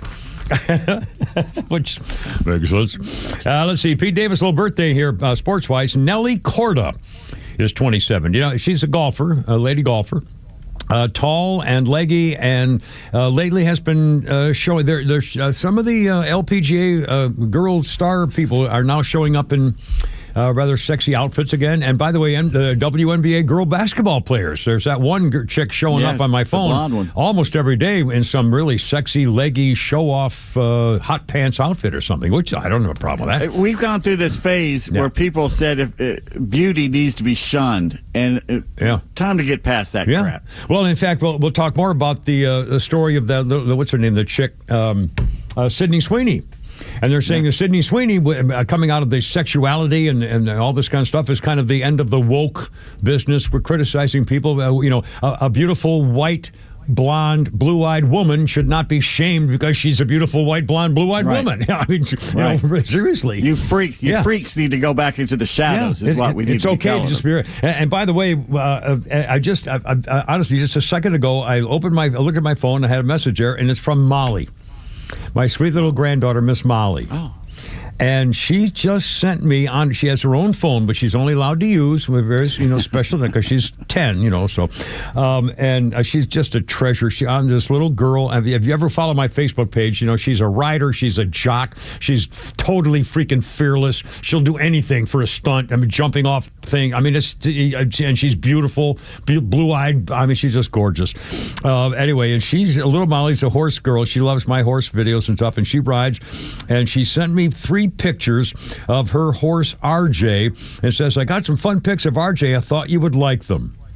Just, my little granddaughter sent me. I mean, she's so freaking sweet. And by the way, one more thing, I also got a message from my favorite ex-wife, the one who loves me still, and reacting to the picture I put on last week of me back in the day, and like 52 years, like 1971 or 72, a picture of me with my porn mustache and glasses smoking a pipe. That I posted last week, and my ex-wife and my starter wife, mother of my children, who I will still kill for, she says, I remember that pipe fondly. And she mentioned that Molly and I made crab and shrimp for Sarah and lamb kebabs, and had a great time. But anyway, so that's fun to hear from the family. I miss them, Anyway. 5:31. Oh, let's do. I thought the history thing. God, I'm so sorry, Flounder. I'm just freaking. My little granddaughter and my wife, former anyway. So I got distracted. Now let's do this. On this day in history, 1978, National Lampoon's Animal House, the spoof of 60s college fraternities with John Belushi, opens in American theaters. It cost $3 million to make. It was a huge box office hit, and it spawned a slew of cinematic imitations, part of the pop culture history, with memorable lines such as, "Fat, drunk, and stupid is no way to go through life, son." With Dean Wormer. Oh, I have a husband named Dean Wormer. The fictional Faber College, it was the University of Oregon that let him do it. The disreputable Delta House fraternity, beer-soaked toga parties and pranks. The first big hit for director John Landis, who went on to film The Blues Brothers, Trading Places, and Coming to America. It introduced then unknown Kevin Bacon, Karen Allen, Raiders of the Lost Ark, and Tom Hulse from Amadeus, all of whom were just beginning their movie careers. Doug Kenny, Harold Ramis, and Chris Miller wrote the damn thing. Their days at Dartmouth was the inspiration. National Lampoon was the first magazine published in '70 known for dark humor, and it also got involved with the movie Vacation, written by John Hughes. Us yeah, in high school. Yeah, we read that religiously. John Belushi, Animal Party Bluto, Party Animal Bluto, Blutarski, did the sketches on Saturday Night Live, stuff like that. And Belushi, of course, died of a drug overdose at age 33 in 1982. But among the memorable lines, a flounder, if you will, from Animal House on this day when the movie was released in 1973. And if the whole fraternity system is guilty, then isn't this an indictment of our educational institutions in general? I put it to you, Greg. Isn't this an indictment of our entire American society? Well, you can do what you want to us, but we're not going to sit here and listen to you bad-mouth the United States of America. Gentlemen!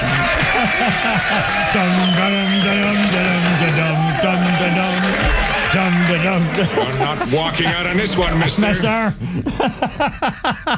Well, we'll put him on double secret probation. Okay, what was the motto of Faber College? Knowledge is good. Knowledge is good. Knowledge is good. And Belushi, the shirt just said college.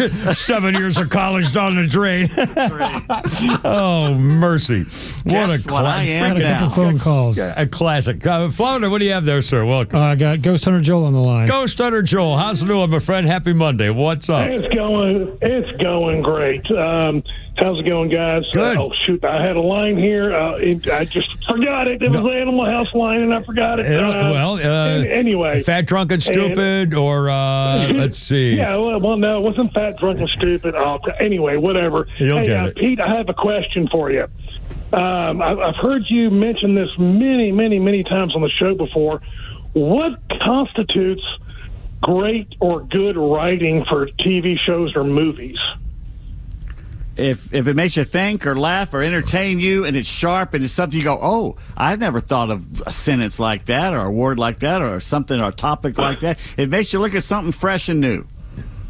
Well, I mean, because I watch movies and I watch TV shows. I'm like, oh, yeah, that entertains me. But then I hear people, you erudites, literary people like y'all talk about, that's great. Yeah, for example, over.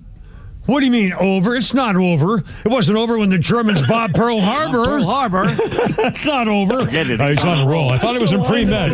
Yeah, that's the line I was thinking of. That's what I wanted to see. I wondered if that was. That's why I wanted to include. Oh, cool. It's sharp. Yeah, I love it. All right, man. Thank you, Ghost Hunter. Was that Ghost Hunter? That was Ghost Hunter Joel. Now we got Sean K., former Canadian, on the line. Hey, former Canadian. Hey, welcome. Canadian. Welcome aboard. What's happening? Once a Canadian. Sean, the ex-Canadian. How are you Yes, guys sir. today? Welcome. Great to have you aboard, Sean. What's happening? I've been listening to most of the show today, and I have not heard any comments on the Happy Gilmore.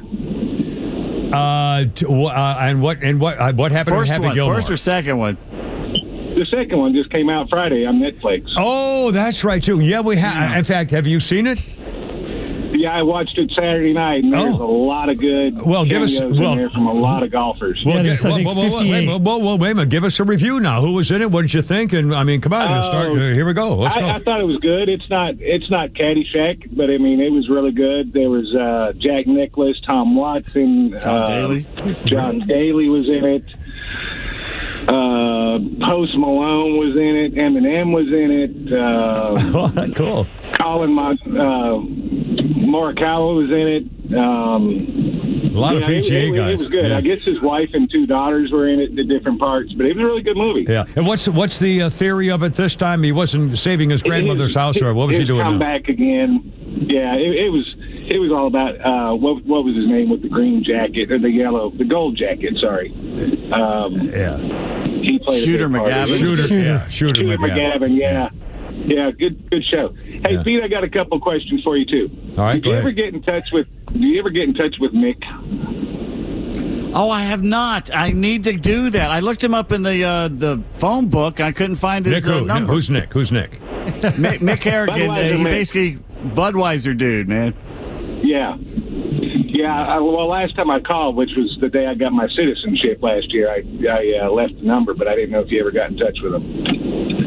You know what? Send it to me again. I do need to holler. Mick basically made sure every great bar in Atlanta had all the Budweiser they need. He was the Bud guy. Well, that's a guy to know. Yeah, I mean, he was an experienced tester on top of that. Yes, that is true. And very generous with the testing That's facility. Bobby Jones's family. Didn't they have all the beer distributorships or something? Anyway, I'm sorry. Go ahead. Yes, sir. You were saying. What years were you out in San Diego?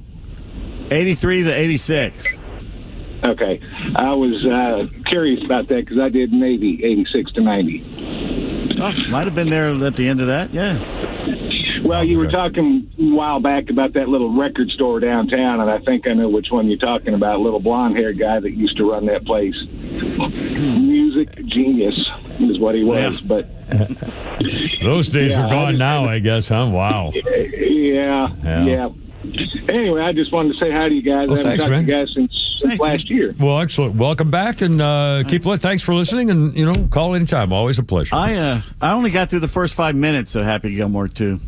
Oh, you did see it? You saw it? Oh, really? I saw the first 5 minutes of it, yeah. How'd you see that? Was it a theater? Was it on TV already? So Netflix. Oh, Netflix. Yeah. Okay. Well, what turned you off, or what was not exciting, or what? How come? 5 minutes. Oh, let me guess. You weren't alone while you were watching and got distracted? Now he's not answering your question. Oh, my God. You horn dog. Oh, geez, you guys. What are you? Hey, this is your mind putting all the dirty thoughts in this. You're not obviously you just said, well, I don't only watch 5 minutes, and then total silence. So I'm saying, okay, I guess I have to fill in the blanks. We'll see. Well, it could be that maybe you burned the popcorn, or he had to go to the bathroom real fast and he couldn't get out, or got trapped in the outhouse, or maybe somebody distracted you with some, I don't know. It could be a lot of different things. Southern gentleman. It's oh my God. It's 5:45 already.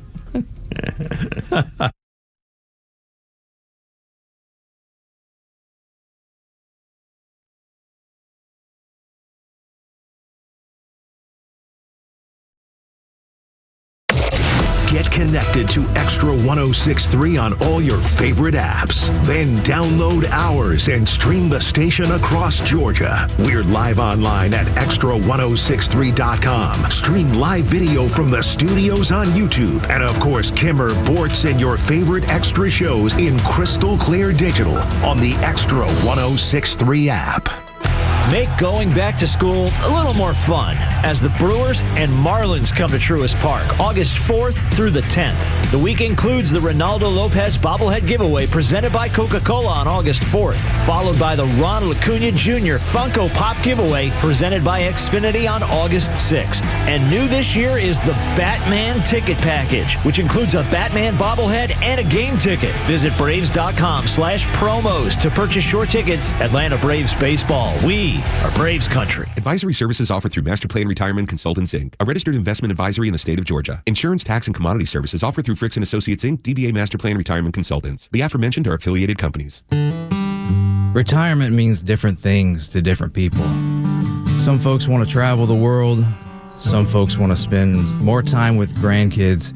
For me, I'm looking forward to spending more time with my guitar. Whether extravagant and robust or simple and cozy, every retirement needs a plan.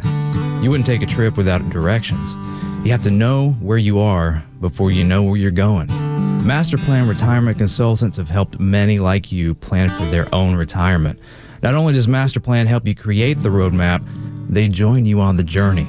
So whether you want to travel the world, become a pickleball champ, or just looking for a good porch, a sturdy rocking chair, and an acoustic guitar, remember to plan well because the destination is worth it. Visit masterplanretire.com to schedule your complimentary consultation today. By texting 26022, you agree to receive recurring automated marketing messages from Tax Lien Code. Message and data rates may apply. Terms apply. Available at taxliencode.com. Imagine waking up and not needing to rush. No commute, no emails, no boss. Just coffee, sunlight, and the freedom to choose. That's the power of tax lien investing. It's been around for over 200 years, used by banks, hedge funds, and the wealthy. And now, finally, it's being taught right here in Atlanta. It's secure, predictable, passive income backed by real estate and mandated by state law. And it pays you, sometimes 15 to 35% returns. You don't need to own property. You just need to see how it works and how to do it right. We've taught over 100,000 students, and we'll teach you for free at a live masterclass right here in Atlanta. If you're ready to start building real wealth through tax lien investing, this is it. Text EARN to 26022 to reserve your free seat. That's EARN to 26022. But hurry, seats are limited. Text EARN to 26022.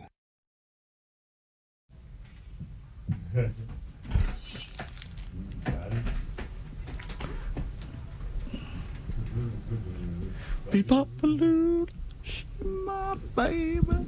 Be-bop-a-loo, don't make Da-da. Oh, baby down. 1956. By the way, I got the. I think I said. Animal House came out in '73. It was 1978. Animal House, for the record. 1956. Gene Vincent made his first appearance on national TV on the Perry Como Show. Perry Como was a former barber who used to sing while he was giving haircuts, and someone said, you ought to be doing this for real, and he became a very famous star. Anyway, Gene Vincent on the Perry Como Show released Woman Love the month before 1956, but it was the B-side, Bebop-A-Lula, that made the top 10. The song was bought from a fellow hospital patient when Gene Vincent was in there recovering from a leg injury. A demo of the song made its way to Capitol Records as part of an Elvis sound-alike contest, and a re-recorded version gave Vincent the hit to sound like Elvis. Great song. Yeah? Da-da-da-da. Yeah, well, Gene Vincent. Our birthday list includes Elizabeth Berkley is 53. She was Jessie on Saved by the Bell. Nomi and Showgirls, Elizabeth Berkley, 53. And that disgusting traitor Scott the Horatio Blowharder of Scott Pelley of CBS is 68 today. What a pontificating puss bag. Remember when he got up at the graduation ceremony and just oh God, just wanted to. What a pompous credentialed ass. Oh, Lordy. All right. Now, I, if you don't mind, a quick thing here, kind of a personal thing about the Kimmer. As you know, I'm an old fart. And back in the day, I had one of this guy's albums, and I had other guys' albums like him. I'm talking about Tom Lehrer. Tom Lehrer was a political song satirist and a mathematician who taught at Harvard. Tom Lehrer just passed away at the age of 97 in Cambridge. And that says here, cause of death was not given. He was 97. Cause of death was not. Tom Lehrer studied classical piano when he was 7, studied mathematics at Harvard when he was 15. He got his graduate degree when he was a teenager. He wrote songs in school, served in the Army 2 years, continued working music on the side while he was touring and focusing on teaching math. He worked on the NBC topical comedy show called That Was the Week That Was. And if you're as old as I am, you remember that from the 60s, mid-60s. That was the NBC show, That Was the Week That Was, which actually was a precursor to Saturday Night Live. Tom Lehrer wrote songs for the show The Electric Company. He taught math at several universities, including Harvard, MIT, and University of California. Retired in 2001, and he said, I'm going to give up ownership of any of my songs to anybody. I no longer retain any rights to any of my songs. Help yourselves and don't send me any money. Now, Tom Lehrer was very controversial, but in a funny way. And I recall he came out with a song called The Vatican Rag, and it was very controversial. In fact, I went to Flounder, and I talked about picking out a song for him to play, and I told Flounder, I said, he did a song called Vatican Rag, and Pete Davis would start throwing stuff at the microphone if I played it, because it's really called the Vatican. I'm not Catholic. No, I mean, you don't, I mean, I don't think you really like kind of the really strong satirical religious things. So maybe you don't, but then maybe we'll do it to him, Flounder. Well, first of all, he did one song that was very famous back in the day, and Flounder's got it for you, and then my people, little Vatican Rag. First of all, Flounder, play the song that I picked out to play. Tom Lehrer died at 97. International Affairs by his music. When someone makes a move of which we don't approve, who is it that always intervenes? UN and OAS, they have their place, I guess. But first, send the Marines. We'll send them all we've got. John Wayne and Randolph Scott. Remember those exciting fighting scenes? To the shores of Tripoli, but not to Mississippi. What do? We send the Marines. Anyway, that you can cut it there. But again, that's and who was that guy? The other classical piano guy who also did that same thing. Pete, remember the name Mark, of Mark Russell. Mark Russell. Russell. I preferred him. Yeah. Now, Flounder, if you can get Vatican Rag, but just for 10 seconds worth. Randolph Scott. Randolph Scott. If you can get Vatican Rag, and we'll play like 15 seconds of that. It was very controversial. About the Pope and everything. First you get down on your knees, fiddle with your rosaries, bow your head with great respect, and genuflect, genuflect, genuflect. Do whatever steps you want if you have cleared them with the pontiff. Everybody say his own, Kyrie eleison, doing the Vatican Rag. Doing the Vatican Rag.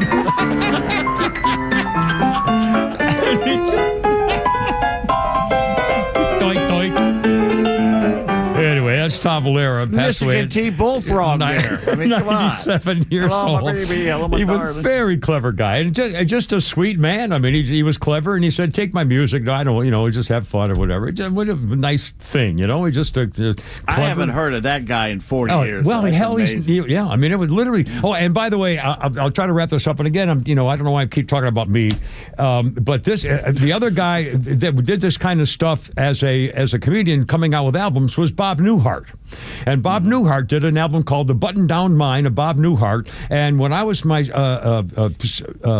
sophomore year in college, I was 19 years old, and I was in speech class, and I did one of my, we had to do a thing, and my entertainment thing was I copied Bob Newhart's comedy routines. And the speech teacher was so impressed that when the local radio station was looking for somebody to go be a radio broadcaster, she told him about me, and the guy called me down for an interview and hired me to be on the radio. And that was my first radio job at WSBS in Great Barrington, Massachusetts in 1965, 60 years ago, because of a routine I did with Bob Newhart, who, by the way, I saw, speaking of Send the Marines, who I saw with my wife in Vietnam, from Vietnam R&R.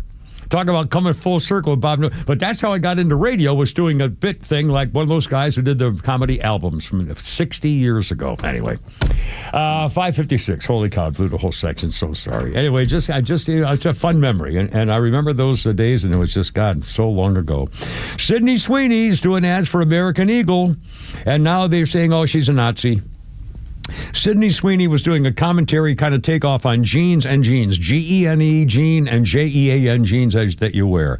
Sydney Sweeney did the brand's jeans of American Eagle, and she says, jeans are passed down from parents to offspring, determining traits like hair color, personality, even eye color. My jeans are blue eyes and blue jeans. And now the reactors are saying, I don't say they're the most comfortable, but if your butt looks amazing, why would I need to say that? But don't tell me, I'm not telling you to buy American jeans, but my jeans are these jeans. People say, well, no, wait a minute. She's talking about Nazi propaganda. Genetics, jeans. Whoa, this is unbelievable. Fascist, weird, Nazi propaganda. Good jeans, blonde-haired, blue-eyed white woman talking about good jeans. That's a Nazi. Blanking eyeballs, and listen to this. That's Nazi pure, Nazi blank blanks. I mean, you go on and on and on about Sydney Sweeney's commercial for American Eagle because she's a white girl with blonde hair and blue eyes talking about good jeans. Therefore, she's therefore a Nazi and promoting Nazism with the American Eagle jeans, which Flounder wears, by the way. And now I'm only Flounder's funny. Flounder's funny. Because people think the world's gone to hell, it's gotten so violent. But the world never got violent. There is no got. The world has been violent since the beginning. Cain killed Abel, man. Cain killed Abel. The third person on the planet killed the fourth person on the planet. We weren't even able to make it to 3 people. Oh my God, I never thought of that. Before somebody was a murderer. At one time, a third of the people on the planet were murderers. Right? A third of the people in the hood aren't murderers. A third of the people who own guns aren't murderers. A third of the people in jail aren't even murderers. San Quentin, Folsom Prison, and Alcatraz are safer than the book of Genesis. You thought Compton and Baghdad were tough? Try downtown Eden after the sun goes down, man. There's murder and violence at person 3. One couple had 2 boys who had the world to themselves, and one of them was claiming this town ain't big enough for the 2 of us. Cain killed 25% of the world's population. That's more than Stalin, Hitler, Idi Amin, Pol Pot, King Herod, Genghis Khan, Manifest Destiny, typhoid, cancer, AIDS, cooties, all combined, right? Cain killed a third of the people he knew. He knew 3 people. He killed one of them. If you knew Cain, you had a 66 2/3% chance of survival. There's no such thing as the good old days. There was no perfect time to be alive. There was like one good day. It was half a day. Adam and Eve were naked, alone in an oasis. Lunchtime came. People got hungry. Apples were eaten. Boom, Detroit. Who's that, Flounder? His name is Mr. Patrick Keene. Very funny. Boys, have a great day tomorrow. We do it all over again. Christine, sing me home, baby. I gotta go. You're killing me. And maybe Kelly Pickler, too. Carrie, what's her name? Kelly Pickler, too. Look out. Look out. Here we go. The Morning Extra. Every weekday morning from 6 to 10 on WFOM and W292 EV Marietta. A Dickey Broadcasting Station. Extra 106.3.